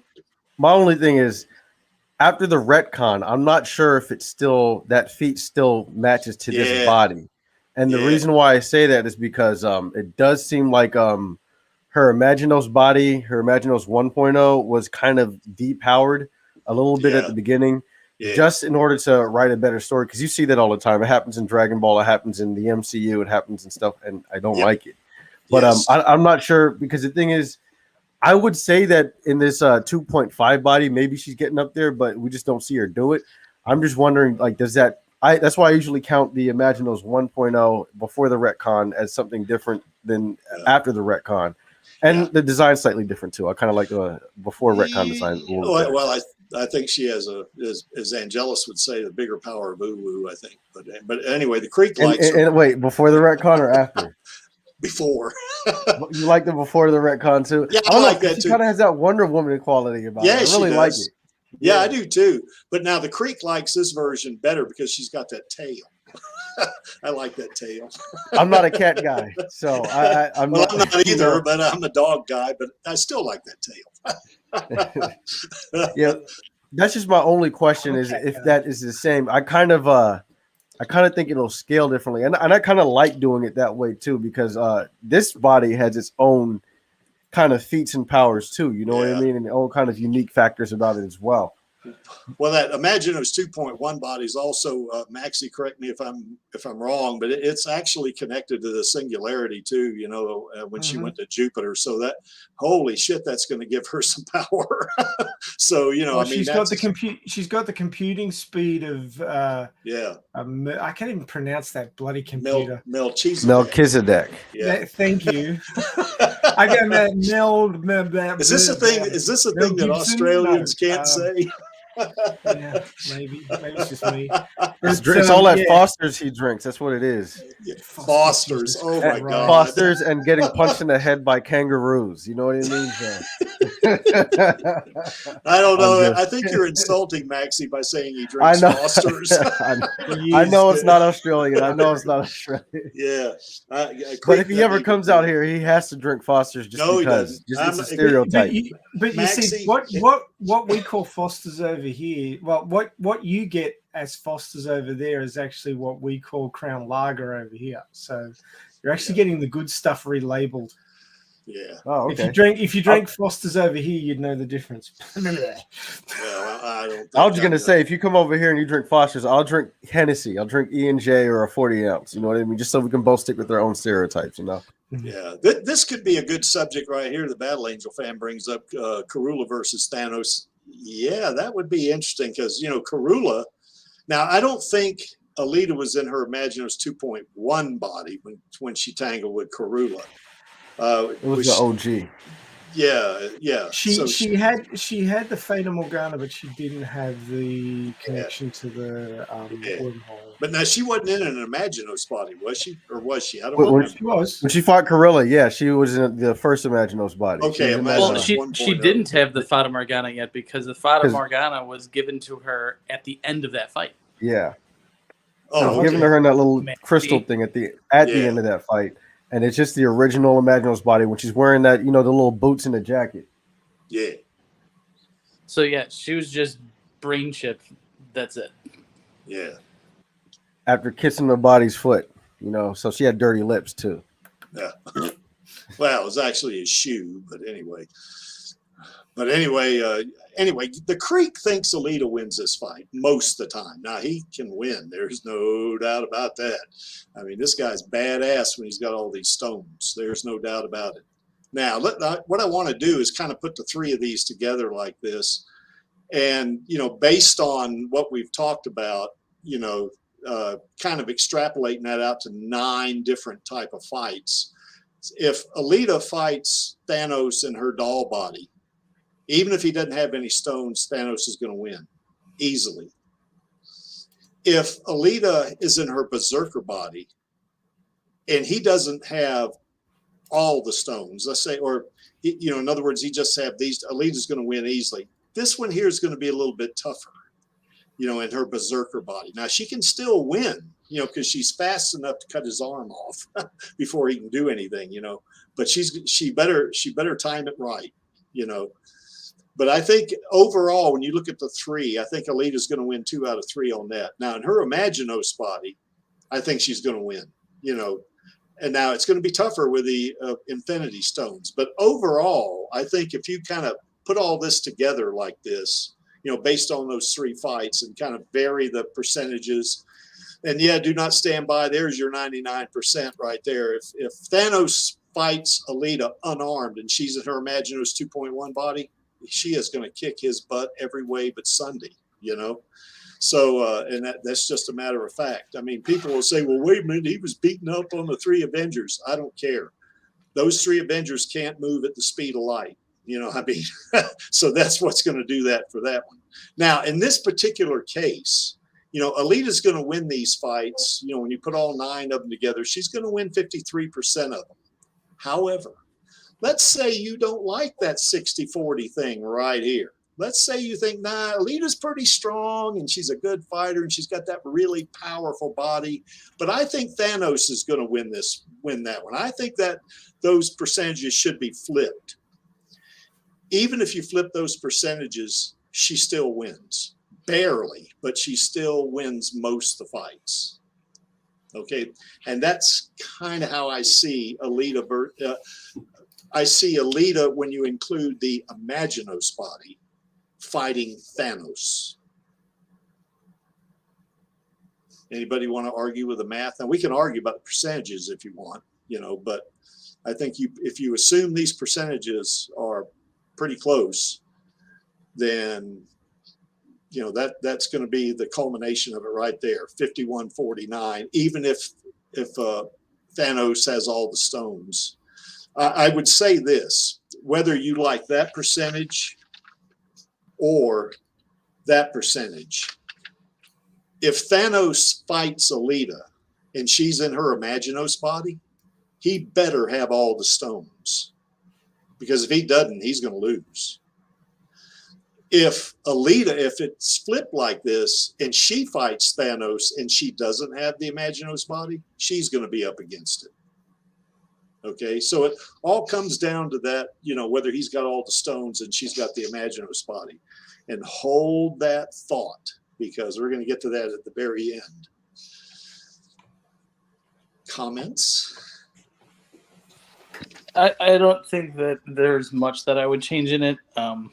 I think it's pretty obvious the doll body is her limit was the body itself, not her skill necessarily. But with each body that she gets, basically her skill level has also kind of gone up with it based on where she is at in the story, and her knowledge or her regaining knowledge of her body. Or her memories of her past and the fighting techniques and things like that. But yeah, I see your logic in it, and I actually think that is a pretty cool graph. Oh, thanks. Oh, Battle Angel fan had a good observation. What would happen if Alita fought all the Avengers? Well, if she's in her Imaginos body, she could win for sure. But if she's in a Berserker body, they're going to win. Because there's a bunch of them. They can team up on her, Now, I'm not saying it'll be easy because she's got that plasma weapon. That's going to be something for them to deal with, because none of them have that kind of weapon. Now, Thor, is pretty tough. He's good, and the Hulk too. Now, I'd say the Hulk that was in Endgame. I agree with Dan. He's kind of depowered too much. I think. I didn't like that.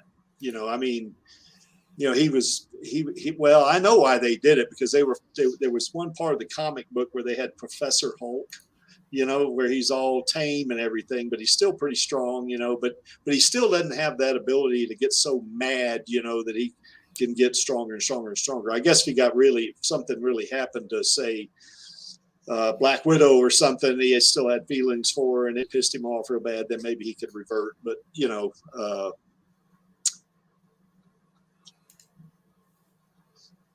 any other thoughts? Well, one thing I did want, go ahead. Anybody say something? Yeah, I was just going to say that this is it's a fair representation of if they were in a one-on-one fight. But what about Motorball? You're ahead of me, because I got something coming up on that one. Okay. What about movie Alita? In other words, no Imaginos body. And she fights Thanos. Well, here's the odds right here. So we take out that right column right there and now the Motorball body is not, it's kind of built for combat, but not like the Berserker body. It's fast, and she has pretty good reflexes in that body. And certainly I think she'd be faster than Thanos, but it's not built for combat as well as the Berserker body is. So I think it's less powered. Now, we haven't seen enough of the Motorball body for me to really make that as an absolute statement. That's just my feeling. Okay. Well, I think this is a one-on-one fight, but what if it were Motorball, where there's a home court advantage, where there's a sport involved, where there's rules to the game, and Thanos had to play Motorball? That might be a really different story. Can Thanos skate? I don't know. I would say if he had all the Infinity Stones, he could probably skate. Would Thanos care? Yeah, would he even care? That's right. He snapped his fingers and the game's over. So anyway, this is kind of now what I did assume, that if Thanos had the Power Stone and she was in her Motorball body, it was 50-50. I may be wrong about that, because she still has plasma weapon, with that Motorball body, or at least she has the ability to control plasma. We've had a discussion about this on other streams, whether that plasma came innate from her, or if it was actually built into the Damascus blade and her control mechanisms actually did it. Either way, she's got plasma. But my sense is, the reason why I put 50-50 there is because I just really don't know, what the capability of that Motorball body is. I know what it is in the manga. It's pretty damn good. But, this is movie Alita, not manga Alita. Manga. Sorry, Angelus. Manga Alita. So, like you Aussies say it. So anyway, in this kind of a realm right here, Thanos wins. Because for one thing, she doesn't have that relativistic speed advantage. Yeah, she can go pretty fast. She can go at speeds in excess of 100 miles an hour. But if he's got those Infinity Stones, I'm not sure. I'm not sure she's going to be able to handle that. So I don't know. But I still, my sense is Thanos would win that one. So movie Alita fights Thanos, she's going to lose. That's just my opinion. So. Anybody have any quibble with any of these numbers up here on this table? Maxie, go ahead. So when it comes to the Berserker body, Motorball body. Yeah. I think the chances are going to be, in my opinion, about just the same as the doll body. And the reason why I say that is because the rollerball body is so designed for racing. Yeah. And yes, it's designed for hand-to-hand combat, but it's only weapons that are attached. Yeah. And if anything, they're at regulation, so they're limited. They actually reduce the speed. They reduce things so that basically it's fair for the entire team. Yeah. Can we do it? So that's why I say it's going to be down near basically like 20% or even 15% in my opinion. Yeah, I don't think it'd be 5% like the doll body, because in the Motorball body she still has that plasma. So I mean, You know, I think, well, I liked 50-50 because I didn't know, but I would say at the very least it would be 1/3. You know, Thanos wins 2 out of 3. I mean, she's pretty powerful in that motorball body too, but I agree with you. It's not like the Berserker body. You know, the Berserker body's, and we don't even know the full extent of her power, movie Alita's power in the Berserker body. We don't know it, you know, but kind of knowing what the manga is, and then, you know, saying, okay, they had the manga in mind when they were doing the movie and that kind of stuff, you know. You know, that's kind of, you have to make some assumptions there. But I still think, you know, that the motorball body, I agree with you, it's not as good. I think it's better than the doll body, but I don't think it's not as good as the Berserker body. There's no way. Now, if she fights him and he's unarmed, she's in the motorball body, she's going to get him, you know. But I think that's the only way. That's the only way she's going to do it, if she's in the motorball body, you know. I still don't think it's fair to see it as a one-on-one fight, because motorball body is not built for a one-on-one fight. It really it's built for racing. Motorball. Yeah. But then we'd have to go into analysis of Thanos in motorball. What regulations would he have to be involved? I'm not sure. I don't know if he would. I think he'd break the rules myself. You know, so I agree with you. I think it's difficult to figure it out. That's why I've got 75-25 at the top, 25-75 in the bottom, 50-50 in the middle, because I don't know. So to be honest, I don't really know, you know. So also in a sports situation where you've got the crowd behind the people, the ooh factor would actually come in as well, because Alita is much more beloved than Thanos, and Thanos would be treated like a rookie Alita. Everybody would be booing him when he shows up on stage. I don't know if it would bother him though. I think he would. I think it'd just be an annoyance at the very best. So anyway, that's my thoughts about this. You know, I think you know, if Alita, the way we talked about her, and if you throw in the Imaginos body from the manga versus, you know, what the first 2 bodies in the movie, I think Alita wins that fight. You know, I think she's, and that, you know, a lot of MCU fans will hate that because a little girl's going to beat Thanos. There's no way, you know. Well, yes way, if she's in that Imaginos body like this one. This is Imaginos 2.0, or at least an artist's conception of it, because she's got those wings. That's why I know it's 2.1 body. But yeah, if she's in this body, yeah, she's going to win. You know, I mean, this is not a little girl. You know, this is, people forget, this is a cyborg. This is not just a little girl. Now, if movie Alita fights Thanos, it's not a contest. Thanos is going to win. You know, that's just the way it is. That's just, I guess you would say, the way of the universe. That's why we got to get the sequels, so that we can see Robert Rodriguez put Alita in the Imaginos body, and then it'll be different. Yeah, then we'll know for sure, because we'll have the movie Imaginos body. Now, I remember I promised we were going to look at one other thing. Now, remember, we conjectured what would happen if Thanos is snapped.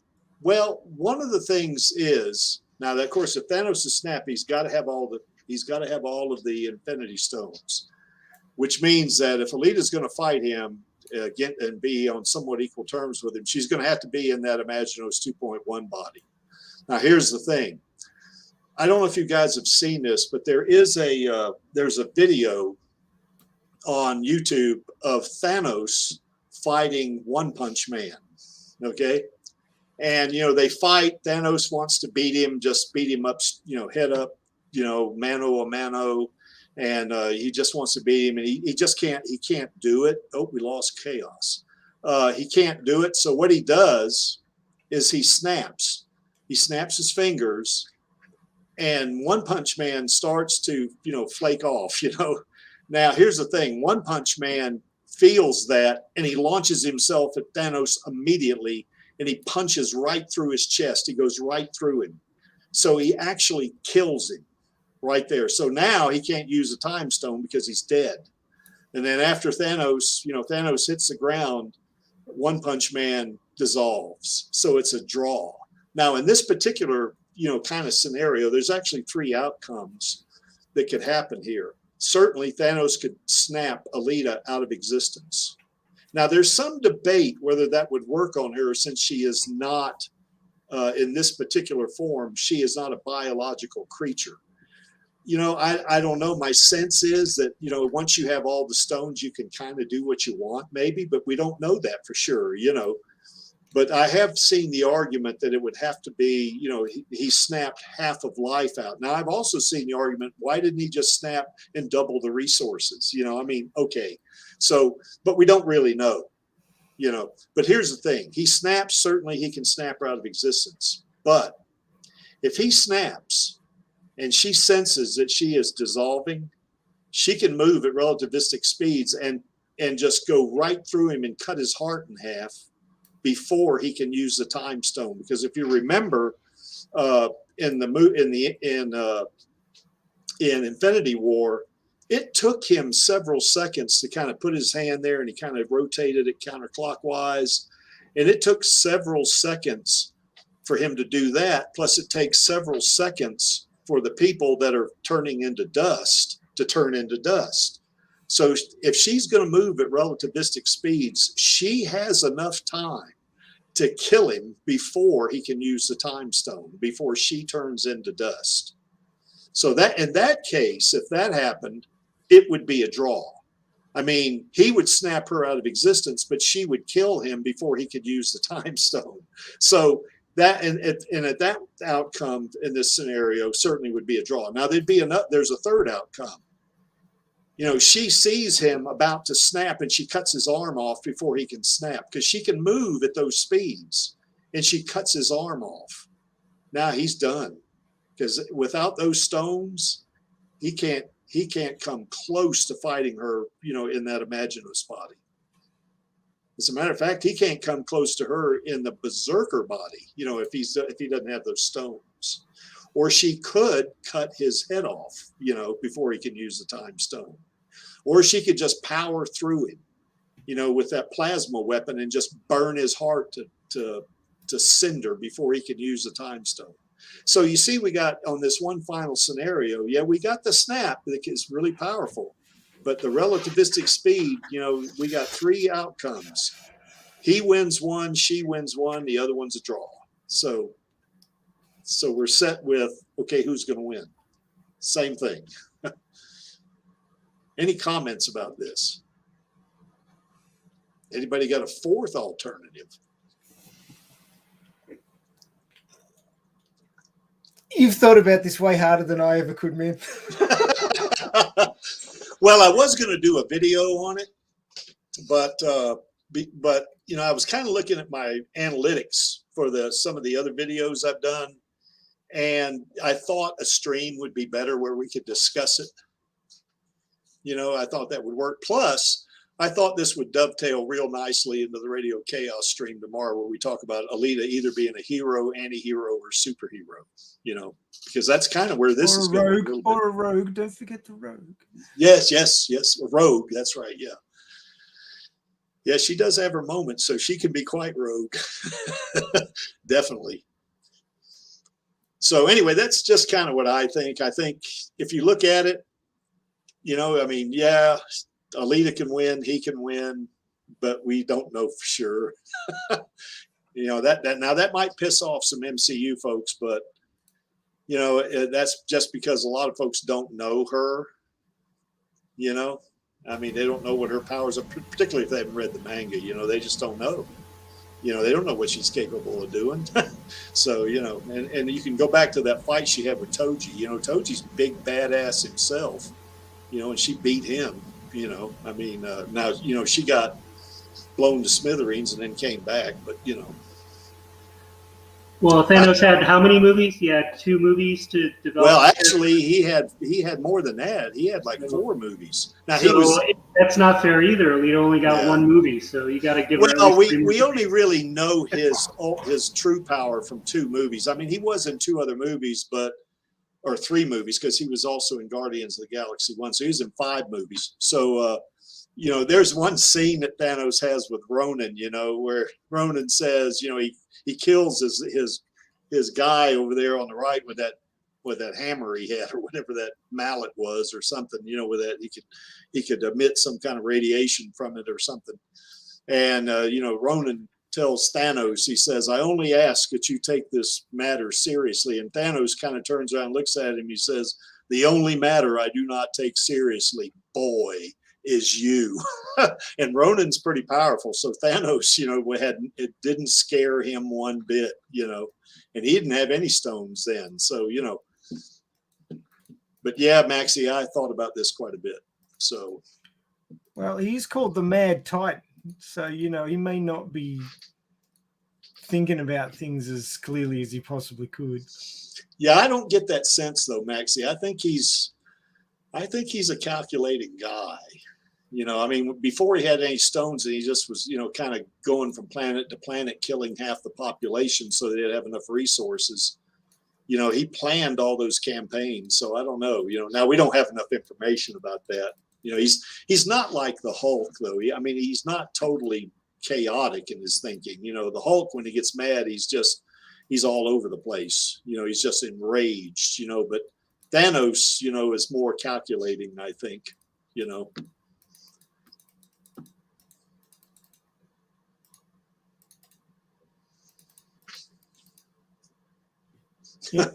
Battle Angel says he's more of a DC fan than Marvel, so it's kind of weird for him to be in this discussion. But what I've seen things about how Superman would do against Thanos. I think if Thanos doesn't have all the stones, Superman's going to kick his butt every time. But that's my. If they opinion. say Superman can beat Goku, then Superman could obliterate Thanos. I'm not so sure Superman can beat Goku after seeing some of these, particularly this last one we watched. Goku's pretty badass himself, So it depends on which version we're talking yeah, about. which version? That's right. Yeah. Did Goku finally get out of that bloody regeneration chamber? Yes. Yeah, we passed that already. Yeah, we're past that. Yeah. I started getting invested, and then you moved on without me. Yeah. No, imagine how it was when I was 8. Okay. Yes. So when I was 8, not only did we have an older version of the show that moved a little bit slower because of filler, but also it was like, once a week. So we'd always get repeats and reruns and shit. So for me as an 8-year-old, where 1 year was literally 1/8 of my life, it felt like Goku was in that fucking chamber for years. For literal years. It felt like every fucking episode, man. And he's sitting there going, oh, this power level's going up and this power level's going up. What's going on? Oh, yeah. Like, get out the chamber and have a look, you dick. Dragon Ball fans love the tropes of Dragon Ball. That's one of the reasons. Well, anyway, that's my take on Alita and Thanos. I think if you throw in the Imaginos body from the manga, they are pretty even, I think. I just my opinion. And once again, folks, any of you that are staunch MCU fans, don't be upset about this. This is for fun, and I would suggest that yeah, Angelus, you turkey. If Den was 8, that'd make Creaky about 400. Yeah, that's about right, I guess.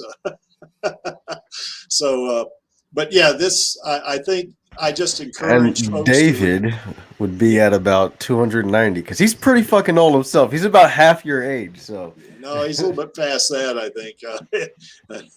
But anyway, yeah, I would just encourage folks to read the manga, whatever you want to call it. Read the books. So, and that kind of gives you a better appreciation for Alita. A lot of folks that follow science fiction know Thanos, and they know the Avengers and that kind of stuff. Yeah, that's right. Thanos was just a little shit when he was born. When I was around. So anyway, Dizzy's thrown down the gauntlet, so to speak. There, Dan. Superman Prime would smash Goku in any version. I'm not sure about that, Diz. we tried that. Nah, actually, I don't know. even about if Superman Prime was no, hold on, I got this. Even if Superman Prime was stronger, Superman doesn't fight anyone. He has no experience. We just talked about experience here. Well, Superman doesn't really. Yeah, He's a brawler, yeah, there's that. But of course, there's like the version of Superman that mastered every martial art in the universe. Doesn't fucking matter, right? You can go. We've talked about this many times. You can go train all the martial arts in the world. Fighting experience trumps all of that. And Goku's Yeah. entire shtick, his whole thing, is to challenge and fight people stronger than he is. Superman fights bank robbers most of the time. Well, I So- think one of the things about Superman, though, and he wasn't Superman Prime, he held a black hole in his hand. So, I mean, yeah, that's Goku pretty just- badass. I know Goku just Goku. BTFO'd a black hole not too Yes. long ago. Okay, yeah. Yeah. That if we could do a stream on that, although that wouldn't be Alita, but yeah, we might find a way to sneak that in somehow.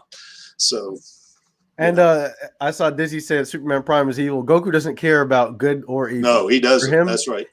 he wants a strong fight, so he seeks yeah. out people stronger than him, good or evil. He'd prefer to fight someone good, but if it's evil, it's evil. And that's one thing. That's one X factor that Goku has going for himself, is the fact that his entire life has been finding and challenging people stronger than himself, which is also an X factor I think that Alita has as well, that I failed to mention earlier, because they are similar characters in some ways. Is the fact that Alita has that experience with fighting people stronger than them, whereas someone like Thanos, I guess he's a soldier, I guess. So he's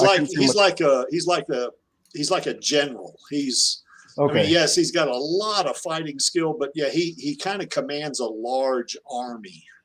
So he's more officer type, I guess. You know what I mean? An officer, but he's a physical guy. I mean, he's not just an officer that pushes paper. This guy's badass. So Yeah. Well, that's just one thing I'm saying right there. You know what I mean? It's the fact that like I said, it's just you take someone like Demetrius Johnson and put him up against someone like I don't know, Dizzy, right? You put Demetrius Johnson up against Dizzy, and let's just say Dizzy is 6'2", 205 pounds. I don't know, right? Well, Demetrius Johnson's a little midget. Demetrius Johnson is going to choke Dizzy out and make him shit his pants like Judo Gene LaBelle did to Steven Seagal. And the reason for that is that, of course, what's his name? Demetrius Johnson is a trained fighter with a lot of experience. You know what I mean? Well, and it doesn't matter about your size, your power, or anything like that when you're fighting someone who is that much better than you. And that's what Goku is. Goku is a martial arts. He is a combat savant. The man can't read. The man can't hold a job. The man barely is surviving in his marriage, but he can fight. Yeah. And that's all he knows. Well, Dizzy does have a good point, though, about, when you said that Superman only fights bank robbers. Darkseid's not a bank robber. He's like Thanos. I said mostly. Mostly. Yeah. Okay. Darkseid is one guy. The gorilla with the brain, that's one guy. You see what I'm saying? His number one rival is Lex Luthor. Yeah, but that's still not Superman, right? His number one rival is Lex Luthor that I saw. You know what I mean? Whereas Goku only fought people that were stronger than him. People that were weaker than him, he kind of didn't really have much of an interest there. You know what I mean? And even then, when he fights people weaker than himself, he always puts himself at the same level so he can get that challenge. You see what I'm saying? So you're going to see this a lot, when he's fighting someone who's, lesser than him. You won't even transform into a Super Saiyan. So he gets that addiction. You know what I mean? One thing that I do like is, later in Dragon Ball Super, where it has its flaws, he sees someone get very, very strong and he starts getting the heroin shakes. Like his hand is literally shaking. You know what I mean? That's the kind of character he is. So all I'm saying is that experience right there is pretty much his X factor. That's how Deadliest Warrior puts it. They have their little comparisons and they'll have the X factor. Yeah. Well, let me bring this back to Alita. I don't want to get. I mean, I love Goku, and I'm starting to enjoy that a lot. But let me bring it back to Alita. Like I said before, I think these two are going to be very even if they fought, particularly in these two bodies. They're going to be pretty even. I think either one can win. It's just the way it is. Just the way it is. That's my opinion. I am so sure that I'd love to talk that guy Danko into coming up what he thinks this is. He did a thing about Alita versus Spider-Man, which was really good. I really enjoyed that a lot. Matter of fact, I got it on one of my playlists on my YouTube page. I saved it on there. But he kind of melded her doll body and her berserker body together, fighting Spider-Man. And to me, might be missing the boat a little bit because, you know, I think if Spider-Man fought Alita in her doll body, he would have a better chance of winning. Now, I don't want to ruin anything, you know, about it because that'd be another video. I think you guys ought to look up, put in Alita versus Spider-Man in YouTube, and you'll see Danko's thing come up. And, watch that. It's pretty cool. He does a really good analysis. But, in her Berserker body, that's going to be a different situation than her doll body, So he didn't break it down like we did here. But anyway, it's still really good, though. I enjoyed watching that video very much. But does Spider-Man have healing abilities? Isn't there a Spider-Man with healing abilities? Well, he does, but it's not. I mean, he does, but it's not much better than humans. I mean, it's better than humans. He's kind of like Captain America in that regard. He does heal somewhat quickly, but he's very durable, but he's a human, Yeah. So, I guess that really depends heavily on which Spider-Man you're talking about too, because it's just like fucking a billion of them. Well, there's some different Spider-Man. It's like there's different Flashes. I would say definitely if movie Berserker Alita versus the current MCU Spider-Man, she wrecks him because he's a kid. So. He has zero experience. Yeah, that's right. So I don't care what kind of nanotechnology it has. Listen, you give a dude a rifle and give another dude a pistol, and the dude with the pistol is John Wick, and the dude with the rifle is Joe Blow. It doesn't matter if he has a bigger gun. Yeah, that's right. You know what I mean? Yeah, that's right. You don't know what to do with it, and that's ultimately. So we've been going over 2 hours. Anybody got any more thoughts about Alita versus Thanos? What's your thoughts on that one? Can Alita expand? Well, Thanos can't expand either. He's not like that dude that was in X-Men Apocalypse. He's not like that. He can't change his size. Apocalypse can change his size, Well, I'll just say this. Ultimately, going back to my original joke, but now I'm kind of fucking serious about it. I don't think we've seen the extent of Imaginos 2.5 Alita's abilities there, but that there is some control of nanobots which are in the air. So if Thanos was fighting in the Zot tournament, right? Yeah. There is a chance that she can have a part of her climb up Thanos' ass and expand. Oh, I see what you're saying. Okay, I got you. Yeah, that's right. The Ant-Man strategy. Yeah, the Ant-Man strategy, the Ant-Man theorem. You know what I mean? But honestly, because of the fact that she can like generate parts of herself from almost nothing. Just from the air and stuff like that. And she can regrow limbs too. Does that put a limit on the size of her or anything like that? I mean, to me, in my mind, that means that she can go down to the size of a nanobot if she wanted to, just being a single nanobot to being a billion nanobots, Now, I hadn't thought Have you talked about that? I hadn't thought about that. You might be right about that, So she goes down to microscopic level and crawls up inside Thanos. That's a mental image I could have done without, I guess. But yeah, listen, if you want to win a fight, you do what you got to do. All right. Yeah, that's right. Yeah. But anyway, I think Figure 4 is the only person who would actually have a problem with that. Well, Figure 4 is one of my descendants, so that's going to work out pretty well, I think, in the year 25. Feel bad for him. Yeah, 2570 something, because it's like 10 plus years or whatever it is. I can't remember. So, but anyway, Maxie, you were Do Not Stand By. You have we lost Jeff. You are Do Not Stand By. Have any final thoughts about Alita and Thanos? Deserves more movies so that she can have as much exposure as Thanos has gotten. So yes, so we can't really talk about this fairly until we get all of her sequels. Yeah, because and it's kind of difficult also to compare these two because we're talking one movie basically versus 5. Now he's only big in 2 of the movies, but you do get that sense in the other 3 movies he's in that he is a powerful being. So I mean, it's just the way it is. So he, we know a lot more about him. From the movies than we do Alita because she's only got 1 movie, so. Anyway, Maxie, you got anything? No, I think you've exhausted this one pretty heavily. Yeah, I think so. So anyway, I'll probably get some thumbs down in the, when I finally end the stream, people start looking at it. I'm going to get some thumbs down on this one, but that's okay. Well, the options are, if you've got a different opinion, make your own video or have your own stream about it. We're happy to be involved in other people's streams if they want to talk about MCU characters and versus Alita. Sure. We'll be involved in that. Spread the love. Yeah. Hell yeah. Yeah, that's why I said this is a fun thing. And we got Jay, a nice day in the chat. Hello, Jay. So